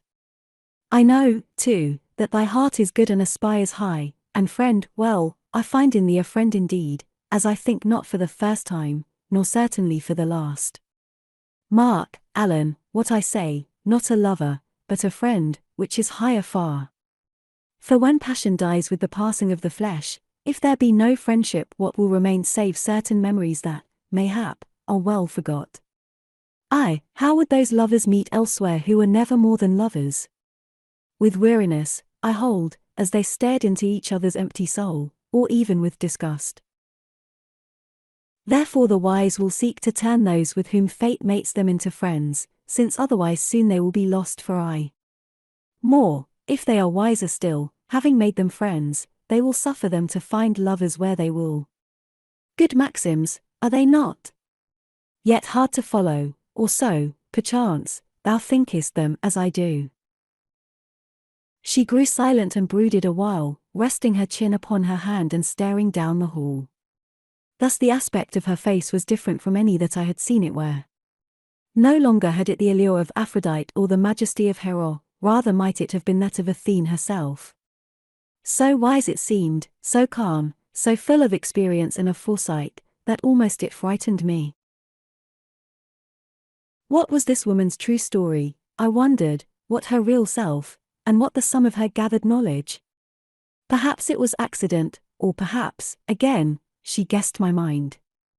At any rate her next words seemed in some sense an answer to these speculations.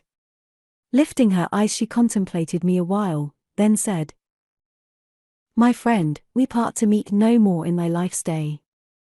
Often thou wilt wonder concerning me, as to what in truth I am, and mayhap in the end thy judgment will be to write me down some false and beauteous wanderer who, rejected of the world or driven from it by her crimes, made choice to rule among savages, playing the part of oracle to that little audience and telling strange tales to such few travellers as come her way.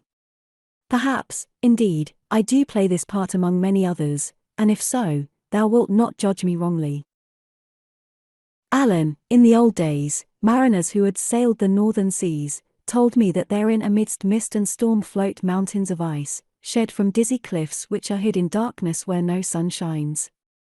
They told me also that whereas above the ocean's breast appears but a blue and dazzling point, sunk beneath it is oft a whole frozen isle, invisible to man.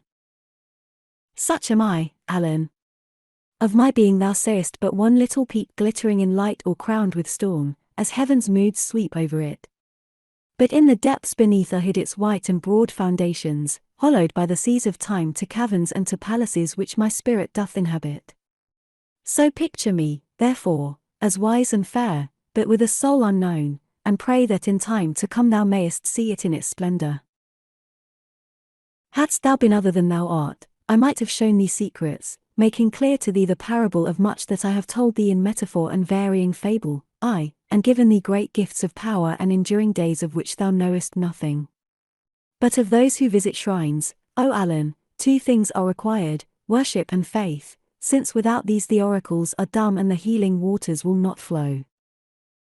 Now I, Ayesha, am a shrine, yet to me thou broughtest no worship until I won it by a woman's trick, and in me thou hast no faith. Therefore for thee the oracle will not speak and the waters of deliverance will not flow. Yet I blame thee not, who art as thou wast made and the hard world has shaped thee. And so we part, think not I am far from thee because thou sayest me not in the days to come, since like that Isis whose majesty alone I still exercise on earth, I, whom men name Ayesha, am in all things. I tell thee that I am not one but many and, being many, am both here and everywhere.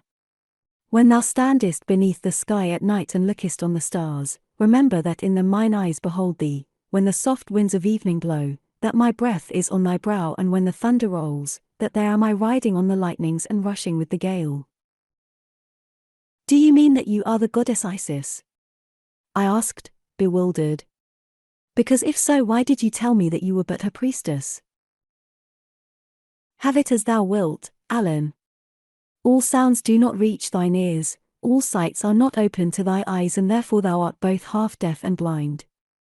Perchance now that her shrines are dust and her worship is forgot, some spark of the spirit of that immortal lady whose chariot was the moon, lingers on the earth in this woman's shape of mine, though her essence dwells afar, and perchance her other name is nature, my mother and thine, O Allan. At the least doth not the world a soul, and of that soul am I not mayhap a part, I, and thou also. For the rest are not the priest and the divine he bows to, oft the same?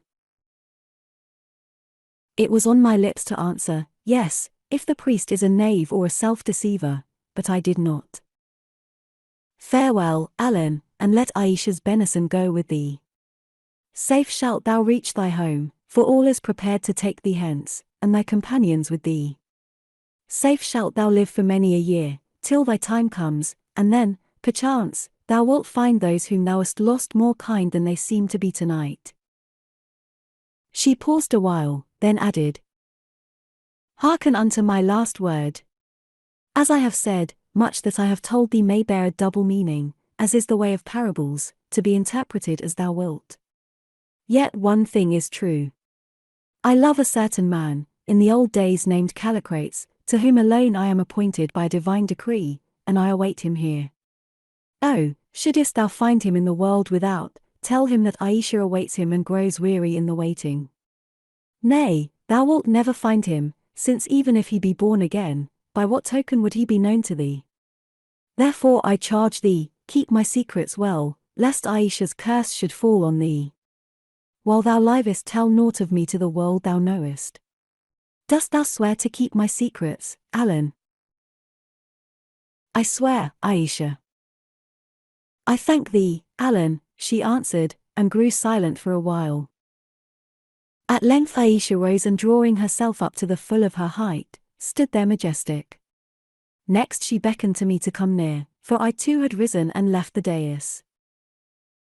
I obeyed, and bending down she held her hands over me as though in blessing, then pointed towards the curtains which at this moment were drawn asunder, by whom I do not know. I went and when I reached them, turned to look my last on her. There she stood as I had left her, but now her eyes were fixed upon the ground and her face once more was brooding absently as though no such a man as I had ever been. It came into my mind that already she had forgotten me, the plaything of an hour, who had served her turn and been cast aside. 23. What Umslopogaas saw. Like one who dreams I passed down the outer hall where stood the silent guards as statues might, and out through the archway.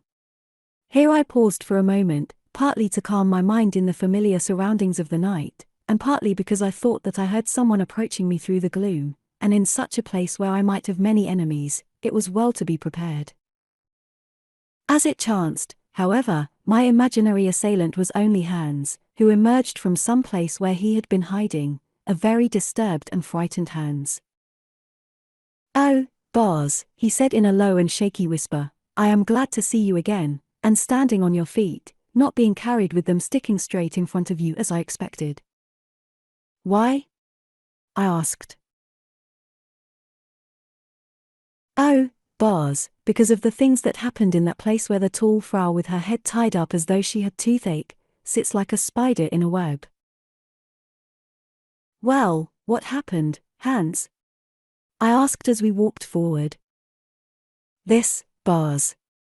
The doctoress talked and talked at you and Umslopogaas, and as she talked, your faces began to look as though you had drunk half a flask too much of the best gin, such as I wish I had some of here tonight, at once wise and foolish, and full and empty, Bars. Then you both rolled over and lay there quite dead, and whilst I was wondering what I should do and how I should get out your bodies to bury them, the doctoress came down off her platform and bent, first over you and next over Umslopogaas, whispering into the ears of both of you. Then she took off a snake that looked as though it were made of gold with green eyes, which she wears about her middle beneath the long dishcloth, Bars, and held it to your lips and next to those of Umslopogaas." "Well, and what then, Hans?" "After that all sorts of things came about, Bars, and I felt as though the whole house were traveling through the air, Bars, twice as fast as a bullet does from a rifle. Suddenly, too, the room became filled with fire so hot that it scorched me, and so bright that it made my eyes water, although they can look at the sun without winking. And, Bars, the fire was full of spooks which walked around. Yes, I saw some of them standing on your head and stomach, Bars, also on that of Umslopogaas, whilst others went and talked to the white doctoress as quietly as though they had met her in the marketplace and wanted to sell her eggs or butter. Then, Bars, suddenly I saw your reverend father, the predicant, who looked as though he were red hot, as doubtless he is in the place of fires.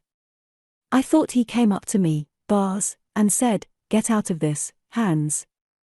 This is no place for a good Hottentot like you, Hans, for here only the very best Christians can bear the heat for long.' That finished me, Bars. I just answered that I handed you, the Bars Allan his son, over to his care, hoping that he would see that you did not burn in that oven, whatever happened to Umslopogaas. Then I shut my eyes and mouth and held my nose, and wriggled beneath those curtains as a snake does, Bars, and ran down the hall and across the kraal and through the archway out into the night, where I have been sitting cooling myself ever since, waiting for you to be carried away, Bars. And now you have come alive and with not even your hair burnt off, which shows how wonderful must be the great medicine of Zikali, Bars, since nothing else could have saved you in that fire, no, not even your reverend father, the predicant." "Hans," I said when he had finished, "you are a very wonderful fellow, for you can get drunk on nothing at all. Please remember, Hans, that you have been drunk tonight, yes, very drunk indeed, and never dare to repeat anything that you thought you saw while you were drunk."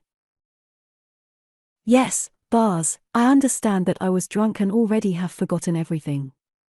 But, Bars, there is still a bottle full of brandy and if I could have just one more tot I should forget so much better." By now we had reached our camp and here I found Umslopogaas sitting in the doorway and staring at the sky. "Good evening to you, Umslopogaas," I said in my most unconcerned manner, and waited. "Good evening, Watcher by Night, who I thought was lost in the night, since in the end the night is stronger than any of its watchers." At this cryptic remark I looked bewildered but said nothing.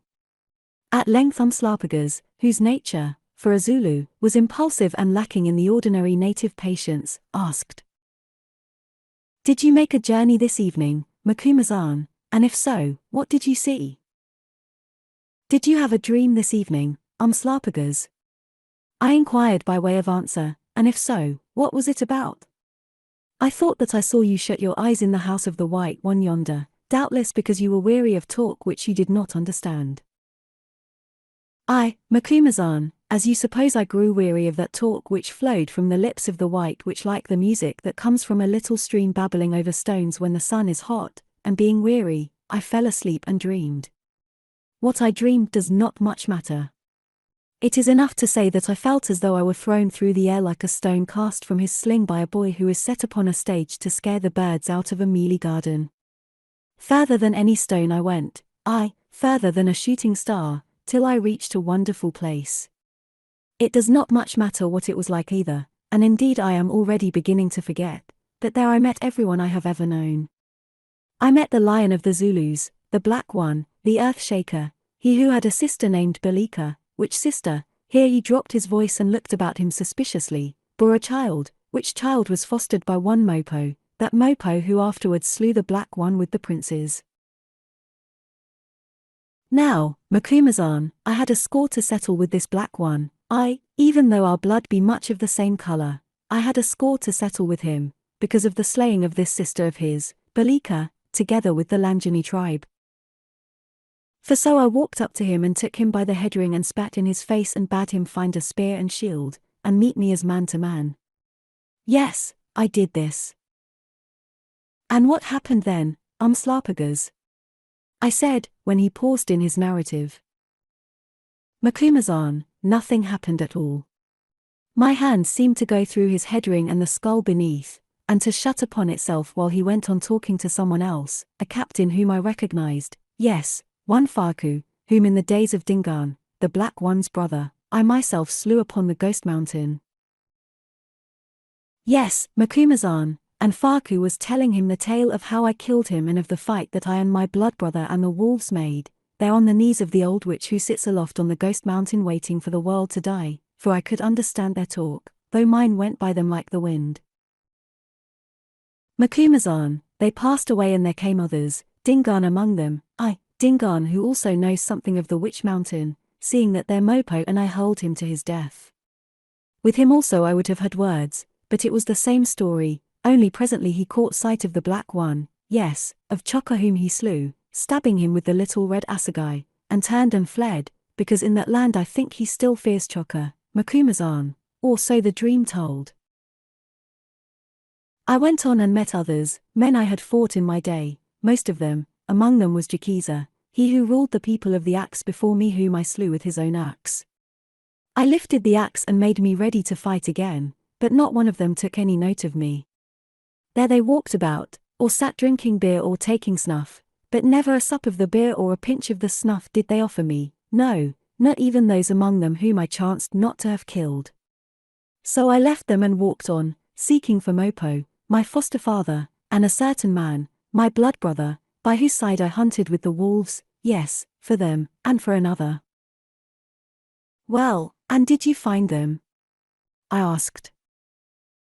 Mopo I found not, which makes me think, Macumazahn, that, as once you hinted to me, he whom I thought long dead, perchance still lingers on the earth. But the others I did find, and he ceased, brooding. Now I knew enough of Umslopogaas's history to be aware that he had loved this man and woman of whom he spoke more than any others on the earth. The blood brother, whose name he would not utter, by which he did not mean that he was his brother in blood but one with whom he had made a pact of eternal friendship by the interchange of blood or some such ceremony, according to report, had dwelt with him on the Witch Mountain where legend told, though this I could scarcely believe, that they had hunted with a pack of hyenas. There, it said also, they fought a great fight with a band sent out by Dingaan the king under the command of that Faku whom Umslopogaas had mentioned, in which fight the blood brother, wielder of a famous club known as Watcher of the Fords, got his death after doing mighty deeds. There also, as I had heard, Nada the lily, whose beauty was still famous in the land, died under circumstances strange as they were sad. Naturally, remembering my own experiences, or rather what seemed to be my experiences, for already I had made up my mind that they were but a dream, I was most anxious to learn whether these two who had been so dear to this fierce Zulu, had recognized him. Well, and what did they say to you, Umslopogaas? I asked. Macumazahn, they said nothing at all. Hearken. There stood this pair, or sometimes they moved to and fro, my brother, an even greater man than he used to be, with the wolfskin girt about him and the club, Watcher of the Fords, which he alone could wield, upon his shoulder, and Nada, grown lovelier even than she was of old, so lovely, Macumazahn, that my heart rose into my throat when I saw her and stopped my breath. Yes, Macumazahn, there they stood, or walked about arm in arm as lovers might, and looked into each other's eyes and talked of how they had known each other on the earth, for I could understand their words or thoughts, and how it was good to be at rest together where they were. You see, they were old friends, Umslopogaas, I said. Yes, Macumazahn, very old friends as I thought. So much so that they had never had a word to say of me who also was the old friend of both of them. I, my brother, whose name I am sworn not to speak, the woman-hater who vowed he loved nothing save me and the wolves, could smile into the face of Nada the lily, Nada the bride of my youth, yet never a word of me, while she could smile back and tell him how great a warrior he had been, and never a word of me whose deeds she was wont to praise, who saved her in the Holakazi caves and from Dingaan. No, never a word of me, although I stood there staring at them. I suppose that they did not see you, Umslopogaas.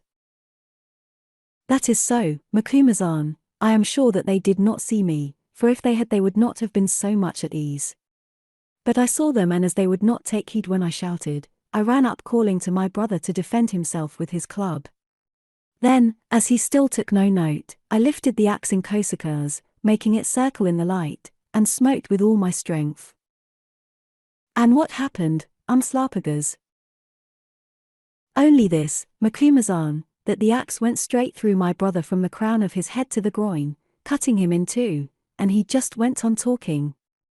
Indeed, he did more, for stooping down he gathered a white lily bloom which grew there and gave it to Nada, who smelt at it, smiled and thanked him, and then thrust it into her girdle, still thanking him all the while. Yes, she did this, for I saw it with my eyes, Macumazahn. Here the Zulu's voice broke, and I think that he wept, for in the faint light I saw him draw his long hand across his eyes, whereon I took the opportunity to turn my back and light a pipe. Macumazahn, he went on presently, it seems that madness took hold of me for a long while, for I shouted and raved at them, thinking that words and rage might hurt where good steel could not, and as I did so they faded away and disappeared, still smiling and talking, Nada smelling at the lily which, having a long stalk, rose up above her breast. After this I rushed away and suddenly met that savage king, Rezu, whom I slew a few days gone. At him I went with the axe, wondering whether he would put up a better fight this second time. And did he, Umslopogaas? Nay, but I think he felt me, for he turned and fled, and when I tried to follow I could not see him. So I ran on, and presently who should I find but Balika, Choka's sister, who, repeat it not, Macumazahn, was my mother, and, Macumazahn, she saw me. Yes, though I was but little when last she looked on me who now am great and grim, she saw and knew me, for she floated up to me and smiled at me and seemed to press her lips upon my forehead, though I could feel no kiss, and to draw the soreness out of my heart. Then she, too, was gone, and of a sudden I fell down through space, having, I suppose, stepped into some deep hole, or perchance a well. The next thing I knew was that I awoke in the house of the White Witch and saw you sleeping at my side, and the witch leaning back upon her bed and smiling at me through the thin blanket with which she covers herself up, for I could see the laughter in her eyes. Now I grew mad with her because of the things that I had seen in the place of dreams, and it came into my heart that it would be well to kill her, that the world might be rid of her and her evil magic which can show lies to men. So, being distraught, I sprang up and lifted the axe and stepped towards her, whereon she rose and stood before me, laughing out loud. Then she said something in the tongue I cannot understand, and pointed with her finger, and lo! Next moment it was as if giants had seized me and were whirling me away, till presently I found myself breathless but unharmed beyond the arch. And what does it all mean, Macumazahn? Very little, as I think, Umslopogaas, except that this queen has powers to which those of Zakali are as nothing, and can cause visions to float before the eyes of men. For know that such things as you saw, I saw, and in them those whom I have loved also seemed to take no thought of me but only to be concerned with each other. Moreover, when I awoke and told this to the queen, who is called She Who Commands, she laughed at me as she did at you, and said that it was a good lesson for my pride, who in that pride had believed that the dead only thought of the living. But I think that the lesson came from her who wished to humble us, Umslopogaas, and that it was her mind that shaped these visions which we saw. I think so too, Macumazahn, but how she knew of all the matters of your life and mine, I do not know, unless perchance Zikali told them to her, speaking in the night watches as wizards can. Nay, Umslopogaas, I believe that by her magic she drew our stories out of our own hearts and then set them forth to us afresh, putting her own color on them. Also it may be that she drew something from Hans, and from Goroko and the other Zulus with you, and thus paid us the fee that she had promised for our service, but in lungsick oxen and barren cows, not in good cattle, Umslopogaas. He nodded and said, though at the time I seemed to go mad, and though I know that women are false and men must follow where they lead them, never will I believe that my brother, the woman-hater, and Nada are lovers in the land below and have there forgotten me, the comrade of one of them and the husband of the other. Moreover I hold, Macumazahn, that you and I have met with a just reward for our folly. We have sought to look through the bottom of the grave at things which the great in heaven above did not mean that men should see. And now that we have seen, we are unhappier than we were, since such dreams burn themselves upon the heart as a red-hot iron burns the hide of an ox, so that the hair will never grow again where it has been and the hide is marred. To you, watcher by night, I say, content yourself with your watching and whatever it may bring to you in fame and wealth. And to myself I say, holder of the axe, content yourself with the axe and what it may bring to you in fair fight and glory, and to both of us I say, let the dead sleep unawakened until we go to join them, which surely will be soon enough. Good words, Umslopogaas, but they should have been spoken ere ever we set out on this journey. Not so, Macumazahn, since that journey we were fated to make to save one who lies yonder, the Lady Sad-Eyes, and, as they tell me, is well again. Also Zikali willed it, and who can resist the will of the Opener of Roads? So it is made, and we have seen many strange things and won some glory and come to know how deep is the pool of our own foolishness, who thought that we could search out the secrets of death, and there have only found those of a witch's mind and venom, reflected as in water. And now having discovered all these things I wish to be gone from this haunted land. When do we march, Macumazahn? Tomorrow morning, I believe, if the Lady Sad-Eyes and the others are well enough, as she who commands says they will be. Good. Then I would sleep, who am more weary than I was after I had killed Rezu in the battle on the mountain. Yes, I answered, since it is harder to fight ghosts than men, and dreams, if they be bad, are more dreadful than deeds. Good night, Umslopogaas. He went, and I too went to see how it fared with Inez. I found that she was fast asleep, but in a quite different sleep to that into which Ayesha seemed to have plunged her. Now it was absolutely natural, and looking at her lying there upon the bed, I thought how young and healthy was her appearance. The women in charge of her also told me that she had awakened at the hour appointed by she who commands, as it seemed, quite well and very hungry, although she appeared to be puzzled by her surroundings. After she had eaten, they added that she had sung a song, which was probably a hymn, and prayed upon her knees, making signs upon her breast, and then gone quietly to bed. My anxiety relieved as regards Inez, I returned to my own quarters. Not feeling inclined for slumber, however, instead of turning in I sat at the doorway contemplating the beauty of the night while I watched the countless fireflies that seemed to dust the air with sparks of burning gold, also the great owls and other fowl that haunt the dark. These had come out in numbers from their hiding places among the ruins and sailed to and fro like white-winged spirits, now seen and now lost in the gloom. While I sat thus, many reflections came to me as to the extraordinary nature of my experiences during the past few days. Had any man ever known the like, I wondered. What could they mean, and what could this marvelous woman Ayesha be? Was she perhaps a personification of nature itself, as indeed to some extent all women are? Was she human at all, or was she some spirit symbolizing a departed people, faith, and civilization, and haunting the ruins where once she reigned as queen? No, the idea was ridiculous, since such beings do not exist, though it was impossible to doubt that she possessed powers beyond those of common humanity, as she possessed beauty and fascination greater than are given to any other woman. Of one thing I was certain, however, that the shades I had seemed to visit had their being in the circle of her own imagination and intelligence. Their Umslopogaas was right. We had seen no dead, we had only seen pictures and images that she drew and fashioned. Why did she do this? I wondered. Perhaps to pretend to powers which she did not possess, perhaps out of sheer elfish mischief, or perhaps, as she asserted, just to teach us a lesson and to humble us in our own sight. Well, if so she had succeeded, for never did I feel so crushed and humiliated as at that moment.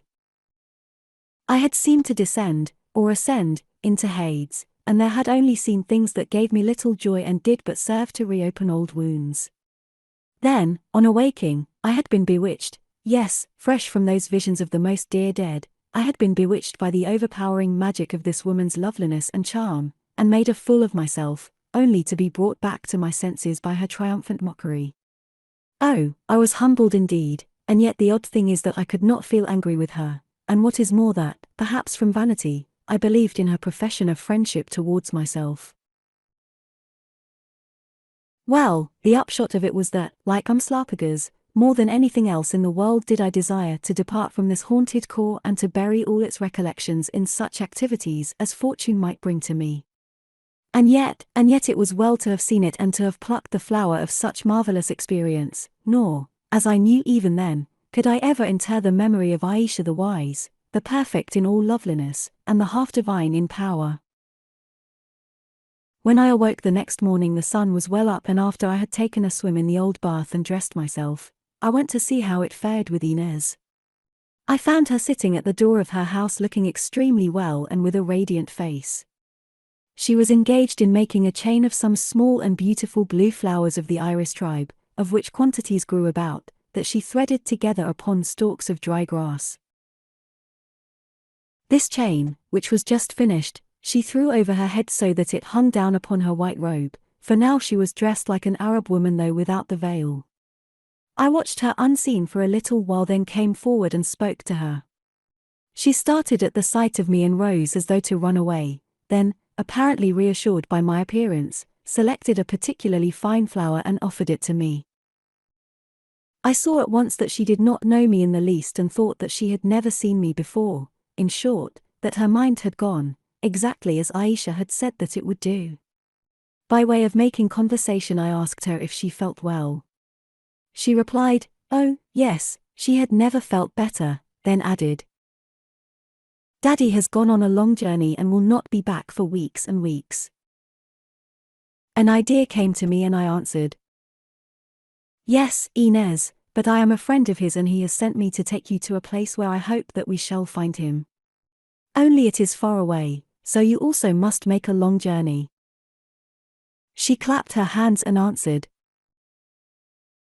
oh, that will be nice, I do so love traveling, especially to find Daddy, who I expect will have my proper clothes with him, not these which, although they are very comfortable and pretty, seem different to what I used to wear.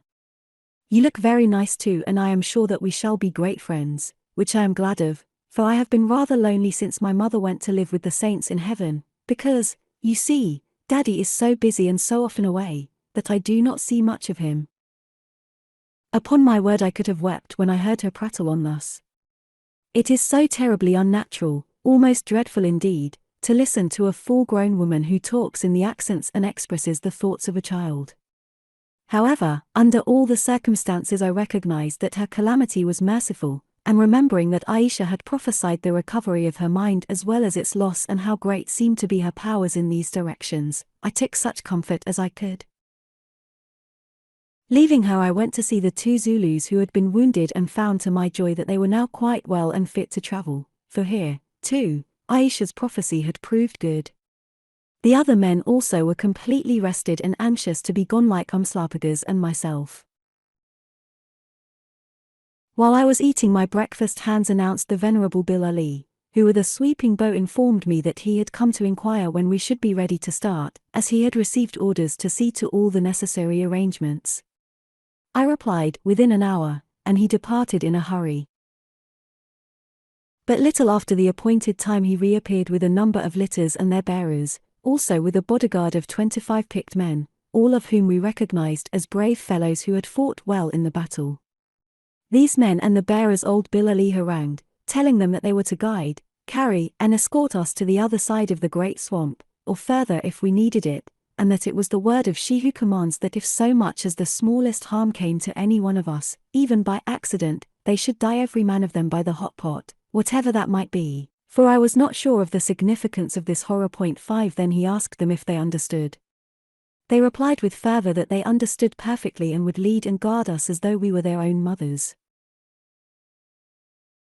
As a matter of fact they did, and I think would have done so independently of Ayesha's command, since they looked upon Umslopogaas and myself almost as gods and thought that we could destroy them all if we wished, as we had destroyed Rezu and his host. I asked Bilali if he were not coming with us, to which he replied, no, as she who commands had returned to her own place and he must follow her at once. I asked him again where her own place might be, to which he answered vaguely that it was everywhere, and he stared first at the heavens and then at the earth as though she inhabited most of them, adding that generally it was in the caves, though what he meant by that I did not know. Then he said that he was very glad to have met us and that the sight of Umslopogaas killing Rezu was a spectacle that he would remember with pleasure all his life. Also he asked me for a present. I gave him a spare pencil that I possessed in a little German silver case, with which he was delighted. Thus I parted with old Bilali, of whom I shall always think with a certain affection. I noticed even then that he kept very clear indeed of Umslopogaas, thinking, I suppose, that he might take a last opportunity to fulfill his threats and introduce him to his terrible acts. XVII. Umslopogaas was the great medicine. A little while later we started, some of us in litters, including the wounded Zulus, who I insisted should be carried for a day or two, and some on foot. Inez I caused to be borne immediately in front of myself so that I could keep an eye upon her. Moreover I put her in the especial charge of Hans, to whom fortunately she took a great fancy at once, perhaps because she remembered subconsciously that she knew him and that he had been kind to her, although when they met after her long sleep, as in my own case, she did not recognize him in the least.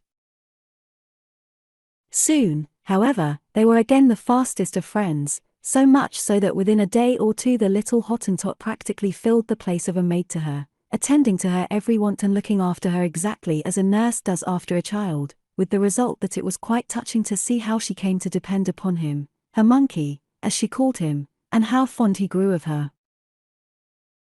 Once, indeed, there was trouble, since hearing a noise, I came up to find Hans bristling with fury and threatening to shoot one of the Zulus, who stupidly, or perhaps rudely, had knocked against the litter of Inez and nearly turned it over.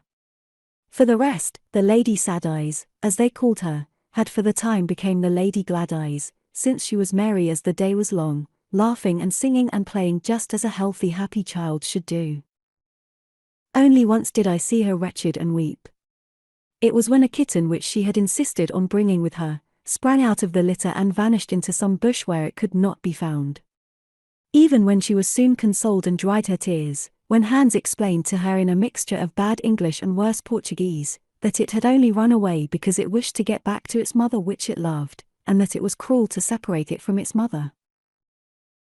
We made good progress and by the evening of the first day were over the crest of the cliff or volcano lip that encircles the great plain of Kor, and descending rapidly to a sheltered spot on the outer slope where our camp was to be set for the night. Not very far from this place, as I think I have mentioned, stood, and I suppose still stands, a very curious pinnacle of rock, which, doubtless being of some harder sort, had remained when, hundreds of thousands or millions of years before, the surrounding lava had been washed or had corroded away. This rock pillar was perhaps 50 feet high and as smooth as though it had been worked by man. Indeed, I remembered having remarked to Hans, or Umslopogaas, I forget which, when we passed it on our inward journey, that there was a column which no monkey could climb. As we went by it for the second time, the sun had already disappeared behind the western cliff, but a fierce ray from its sinking orb struck upon a storm cloud that hung over us, and thence was reflected in a glow of angry light of which the focus or center seemed to fall upon the summit of this strange and obelisk-like pinnacle of rock. At the moment I was out of my litter and walking with Umslopogaas at the end of the line, to make sure that no one straggled in the oncoming darkness. When we had passed the column by some 40 or 50 yards, something caused Umslopogaas to turn and look back. He uttered an exclamation which made me follow his example, with the result that I saw a very wonderful thing. For there on the point of the pillar, like Saint Simeon's skylights on his famous column, glowing in the sunset rays as though she were on fire, stood Ayesha herself. It was a strange and in a way a glorious sight, for poised thus between earth and heaven, she looked like some glowing angel rather than a woman, standing as she seemed to do upon the darkness, since the shadows, save for the faintest outline, had swallowed up the column that supported her. Moreover, in the intense, rich light that was focused on her, we could see every detail of her form and face, for she was unveiled, and even her large and tender eyes which gazed upwards emptily, at this moment they seemed very tender, yes, and the little gold studs that glittered on her sandals and the shine of the snake girdle she wore about her waist. We stared and stared till I said inconsequently, "Learn, Umslopogaas, what a liar is that old Bil Ali, who told me that she who commands had departed from court to her own place. Perhaps this rock edge is her own place, if she be there at all, Macumazahn." "If she be there," I answered angrily, for my nerves were at once thrilled and torn. "Speak not empty words, Umslopogaas, for where else can she be when we see her with our eyes? Who am I that I should know the ways of witches who, like the winds, are able to go and come as they will? Can a woman run up a wall of rock like a lizard, Macumazahn?" Doubtless, and I began some explanation which I have forgotten, when a passing cloud, or I know not what, cut off the light so that both the pinnacle and she who stood on it became invisible. A minute later it returned for a little while, and there was the point of the needle-shaped rock, but it was empty, as, save for the birds that rested on it, it had been since the beginning of the world. Then Umslopogaas and I shook our heads and pursued our way in silence. This was the last that I saw of the glorious Ayesha, if indeed I did see her and not her ghost. Yet it is true that for all the first part of the journey, till we were through the great swamp in fact, from time to time I was conscious, or imagined that I was conscious of her presence. Moreover, once others saw her, or someone who might have been her. It happened thus. We were in the center of the great swamp and the trained guides who were leading came to a place where the path forked and were uncertain which road to take. Finally they fixed on the right-hand path and were preparing to follow it together with those who bore the litter of Inez, by the side of which Hans was walking as usual. At this moment, as Hans told me, the guides went down upon their faces and he saw standing in front of them a white-veiled form who pointed to the left-hand path, and then seemed to be lost in the mist. Without a word the guides rose and followed this left-hand path. Hans stopped the litter till I came up when he told me what had happened, while Inez also began to chatter in her childish fashion about a white lady. I had the curiosity to walk a little way along the right-hand path which they were about to take. Only a few yards further on I found myself sinking in a floating quagmire, from which I extricated myself with much difficulty but just in time, for as I discovered afterwards by probing with a pole, the water beneath the matted reeds was deep. That night I questioned the guides upon the subject, but without result, for they pretended to have seen nothing and not to understand what I meant. Of neither of these incidents have I any explanation to offer, except that once contracted, it is as difficult to be rid of the habit of hallucinations as of any other. It is not necessary that I should give all the details of our long homeward journey. So I will only say that having dismissed our bearers and escorts when we reached higher ground beyond the horrible swamp, keeping one litter for Inez in which the Zulus carried her when she was tired, we accomplished it in complete safety, and having crossed the Zambezi, at last one evening reached the house called Strathmuir. Here we found the wagon and oxen quite safe and were welcomed rapturously by my Zulu driver and the Volupa, who had made up their minds that we were dead and were thinking of trekking homewards. Here also Tomaso greeted us, though I think that, like the Zulus, he was astonished at our safe return and indeed not overpleased to see us. I told him that Captain Robertson had been killed in a fight in which we had rescued his daughter from the cannibals who had carried her off, information which I cautioned him to keep to himself, but nothing else that I could help. Also I warned the Zulus through Umslopogaas and Goroko, that no mention was to be made of our adventures, either then or afterwards, since if this were done the curse of the White Queen would fall on them and bring them to disaster and death. I added that the name of this queen and everything that was connected with her, or her doings, must be locked up in their own hearts. It must be like the name of dead kings, not to be spoken. Nor indeed did they ever speak it or tell the story of our search, because they were too much afraid both of Ayesha, whom they believed to be the greatest of all witches, and of the acts of their captain, Umslopogaas. Inez went to bed that night without seeming to recognize her old home, to all appearance just a mindless child as she had been ever since she awoke from her trance at court. Next morning, however, Hans came to tell me that she was changed and that she wished to speak with me. I went, wondering, to find her in the sitting room, dressed in European clothes which she had taken from where she kept them, and once more a reasoning woman. "Mr. Quatermain," she said, "I suppose that I must have been ill, for the last thing I remember is going to sleep on the night after you started for the hippopotamus hunt. Where is my father? Did any harm come to him while he was hunting?" "Alas," I answered, lying boldly, for I feared lest the truth should take away her mind again. "It did. He was trampled upon by a hippopotamus bull, which charged him, and killed, and we were obliged to bury him where he died." She bowed her head for a while and muttered some prayer for his soul, then looked at me keenly and said, "I do not think you are telling me everything, Mr. Quatermain, but something seems to say that this is because it is not well that I should learn everything." "No," I answered, "you have been ill and out of your mind for quite a long while. Something gave you a shock. I think that you learned of your father's death, which you have now forgotten, and were overcome with the news. Please trust to me and believe that if I keep anything back from you, it is because I think it best to do so for the present." "I trust and I believe," she answered. "Now please leave me, but tell me first, where are those women and their children?" "After your father died they went away," I replied, lying once more. She looked at me again but made no comment. Then I left her.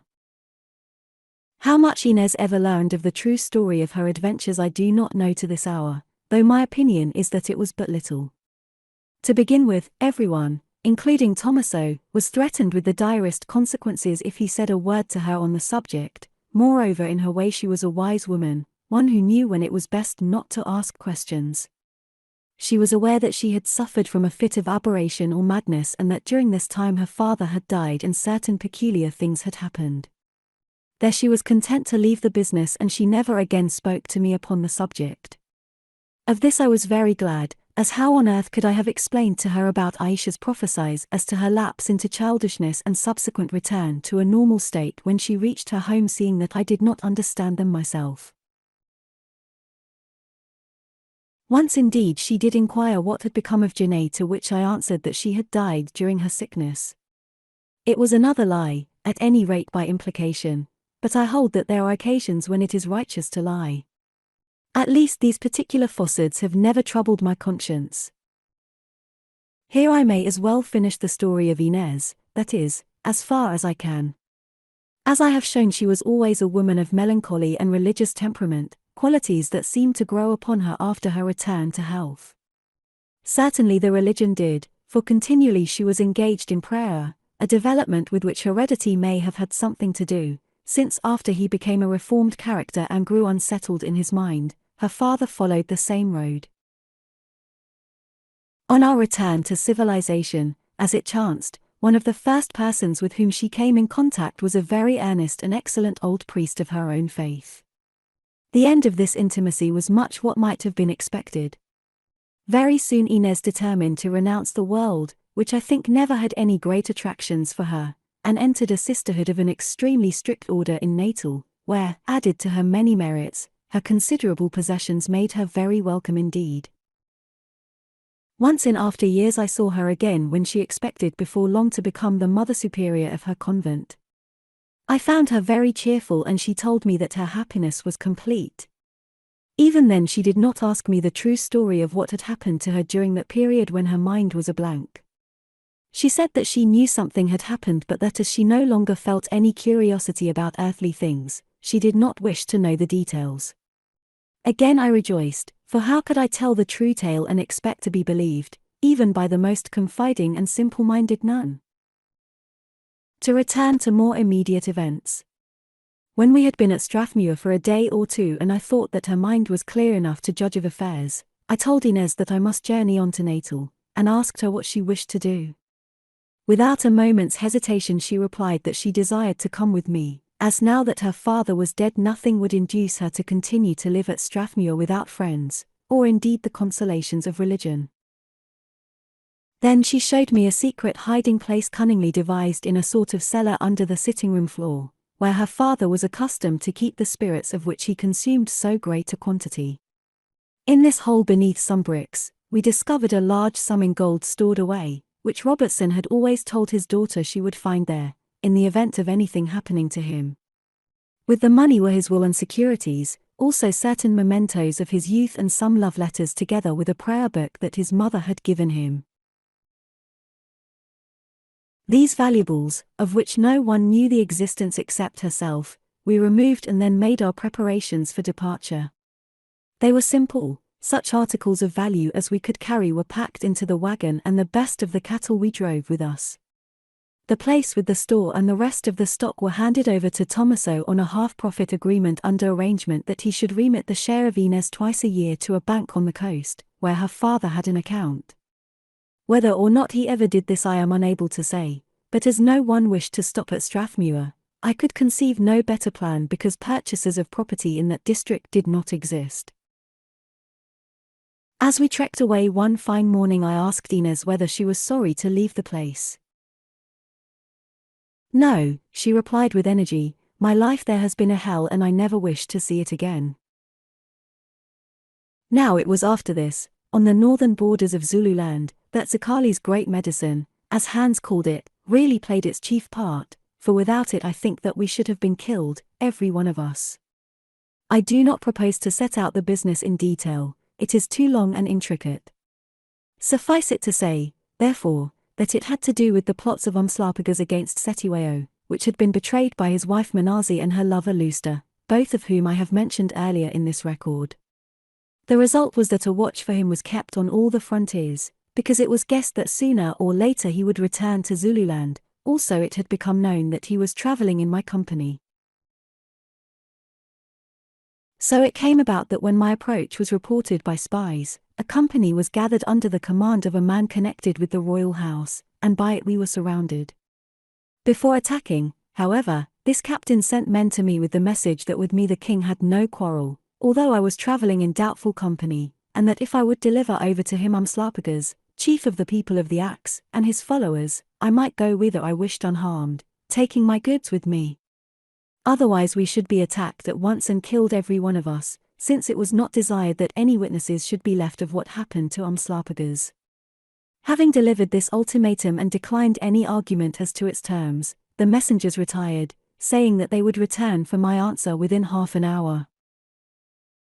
When they were out of hearing Umslopogaas, who had listened to their words in grim silence, turned and spoke in such fashion as might have been expected of him.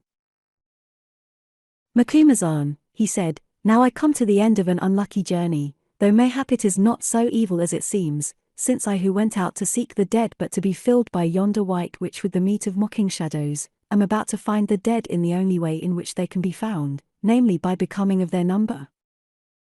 It seems that this is the case with all of us, Umslopogaas. Not so, Macumazahn. That child of the king will give you safe conduct. It is I and mine whose blood he seeks, as he has the right to do, since it is true that I would have raised rebellion against the king, I who wearied of my petty lot and knew that by blood his place was mine. In this quarrel you have no share, though you, whose heart is as white as your skin, are not minded to desert me. Moreover, even if you wish to fight, there is one in the wagon yonder whose life is not yours to give. The Lady Sad-Eyes is as a child in your arms and her you must bear to safety. Now this argument was so unanswerable that I did not know what to say. So I only asked what he meant to do, as escape was impossible, seeing that we were surrounded on every side. Make a glorious end, Macumazahn, he said with a smile. I will go out with those who cling to me, that is with all who remain of my men, since my fate must be theirs, and stand back to back on yonder mound and there wait till these dogs of the king come up against us. Watch a while, Macumazahn, and see how Umslopogaas, bearer of the axe, and the warriors of the axe can fight and die." Now I was silent, for I knew not what to say. There we all stood silent, while minute by minute I watched the shadow creeping forward towards a mark that the head messenger had made with his spear upon the ground, for he had said that when it touched that mark he would return for his answer.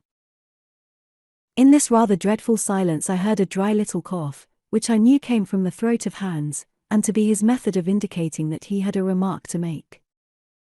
"What is it?" I asked with irritation, for it was annoying to see him seated there on the ground fanning himself with the remains of a hat and staring vacantly at the sky.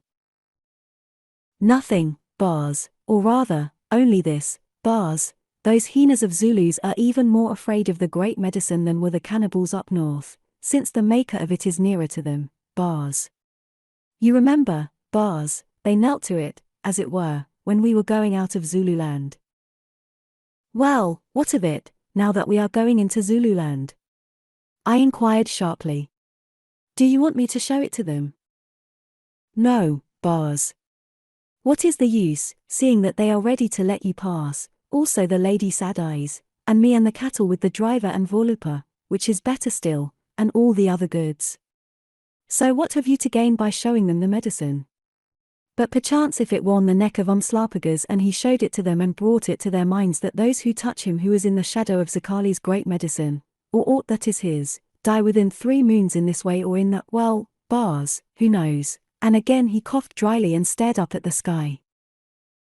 I translated what Hans had said in Dutch to Umslopogaas, who remarked indifferently, "This little yellow man is well named Light in Darkness. At least the plan can be tried. If it fails there is always time to die."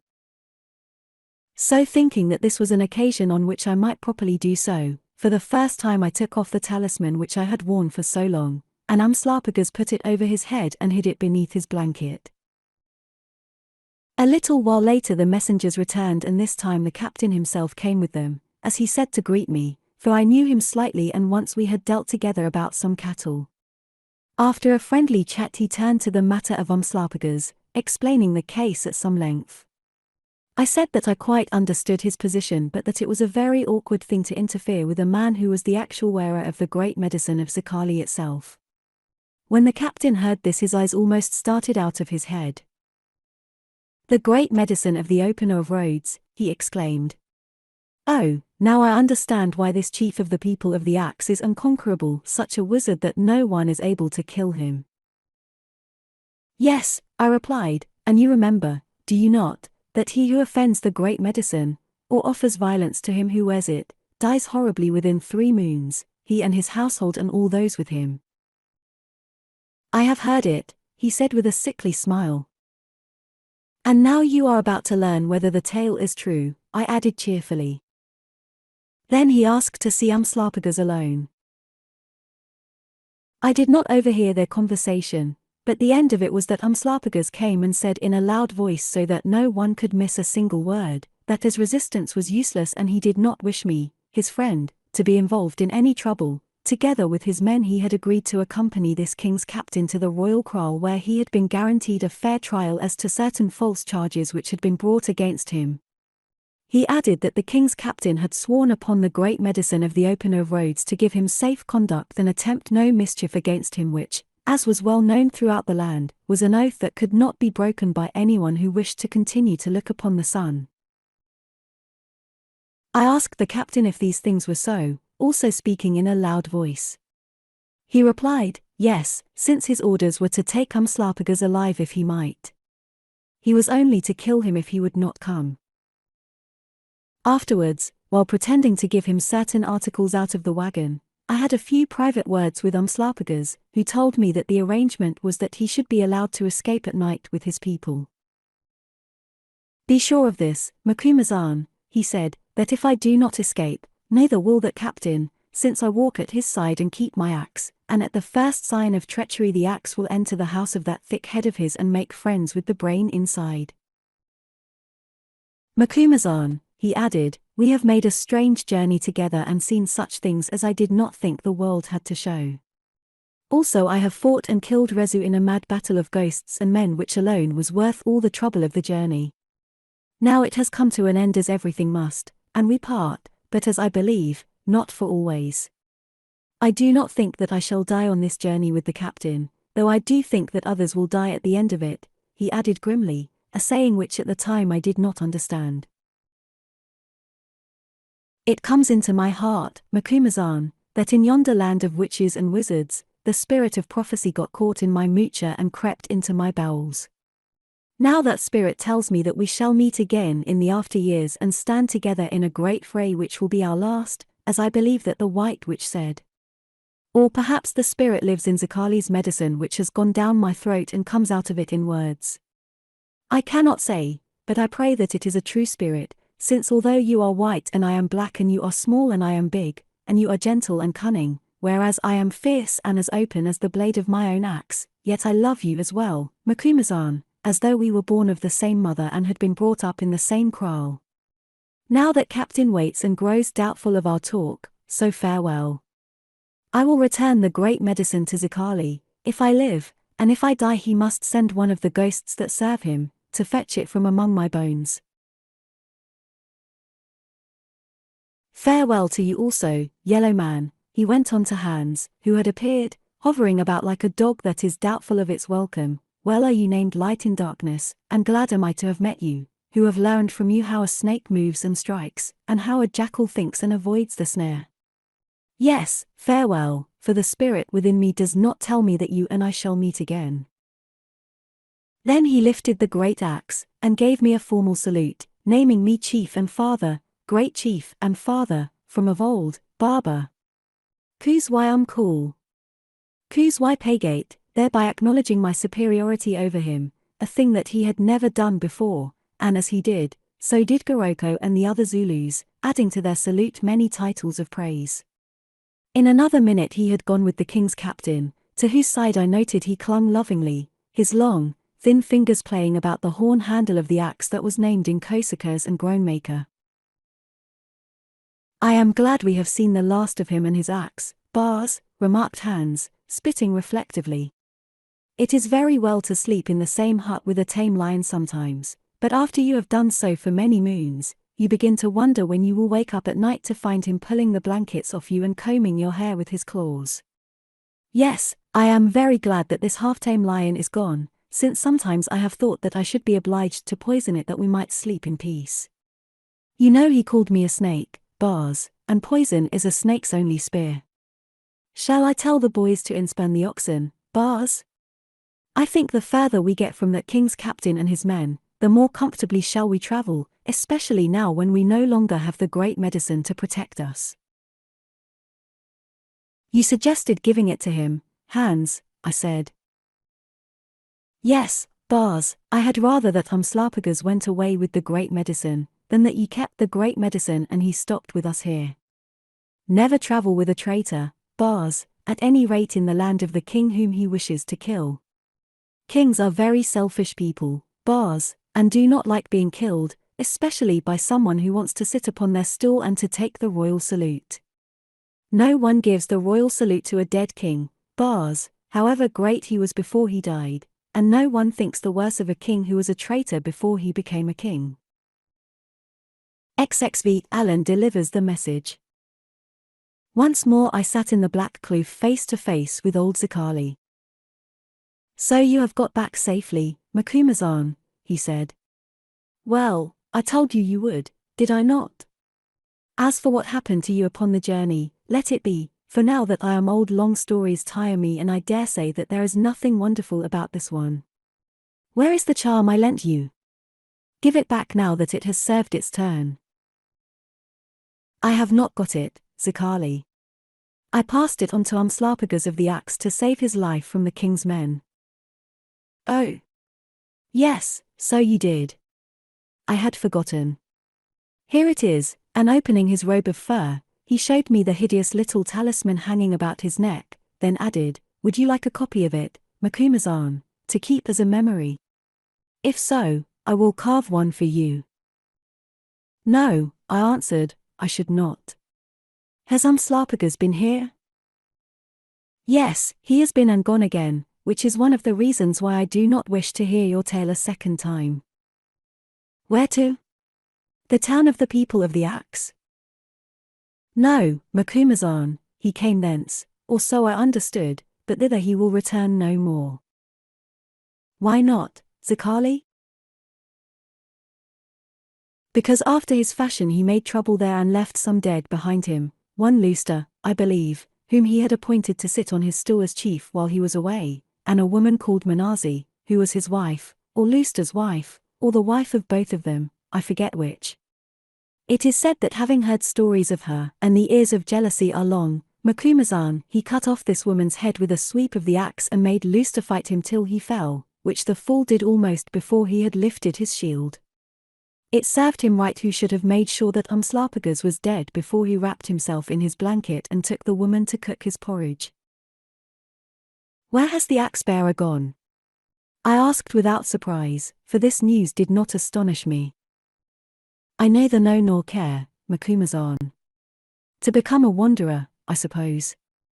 He will tell you the tale when you meet again in the after days, as I understand he thinks that you will do. 6 Hearken.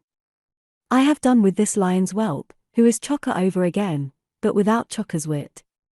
Yes, he is just a fighting man with a long reach, a sure eye and the trick of handling an axe, and such are of little use to me who know too many of them. Thrice have I tried to make him till my garden, but each time he has broken the hoe, although the wage I promised him was a royal carross and nothing less. So enough of Umslopogaas, the woodpecker.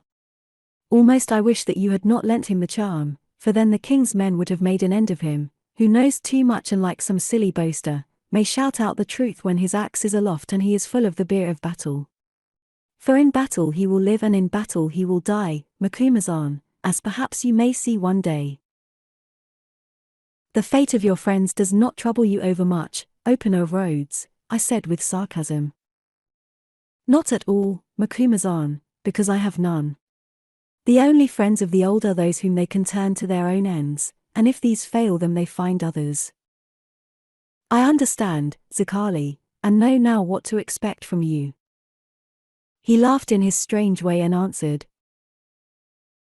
Aye, and it is good that you must expect, good in the future as in the past, for you, Macumazahn, who are brave in your own fashion, without being a fool like Umslopogaas, and, although you know it not, like some mastersmith, forge my assegais out of the red ore I give you, tempering them in the blood of men, and yet keep your mind innocent and your hands clean.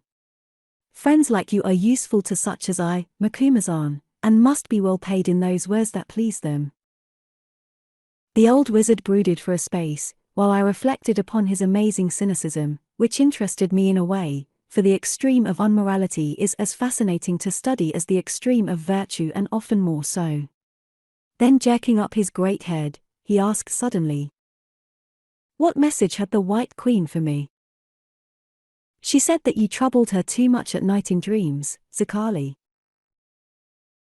"Aye, but if I cease to do so, ever she desires to know the reason why, for I hear her asking me in the voices of the wind, or in the twittering of bats.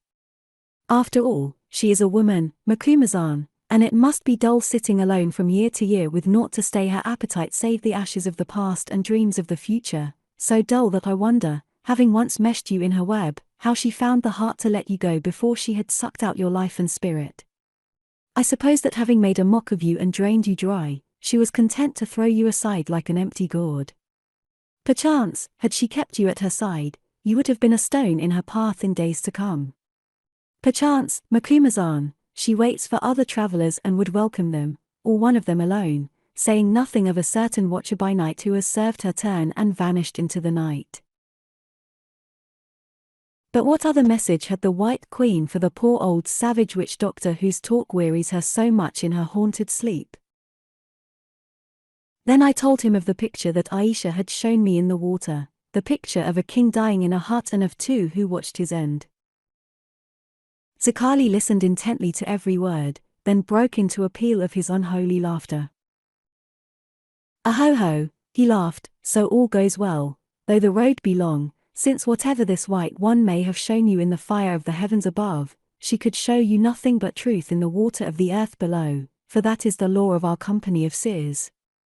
You have worked well for me, Macumazahn, and you have had your fee, the fee of the vision of the dead which you desired above all mortal things. I answered indignantly, a fee of bitter fruits whereof the juice burns and twists the mouth and the stones still stick fast within the gizzard. I tell you, Zakali, that she stuffed my heart with lies. I dare say, Macumazahn, I dare say, but they were very pretty lies, were they not? And after all I am sure that there was wisdom in them, as you will discover when you have thought them over for a score of years. Lies, lies, all is lies. But beyond the lies stands truth, as the white witch stands behind her veil. You drew the veil, Macumazahn, and saw that beneath which brought you to your knees. Why, it is a parable. Wander on through the valley of lies till at last it takes a turn, and, glittering in the sunshine, glittering like gold, you perceive the mountain of everlasting truth, sought of all men but found by few. Lies, lies, all is lies. Yet beyond I tell you, beauteous and eternal stands the truth, Macumazahn. Aho-ho! Aho-ho! Fare you well, watcher by night, fare you well, seeker after truth. After the night comes dawn and after death comes what, Macumazahn? Well, you will learn one day, for always the veil is lifted, at last, as the white witch showed you yonder, Macumazahn. The end.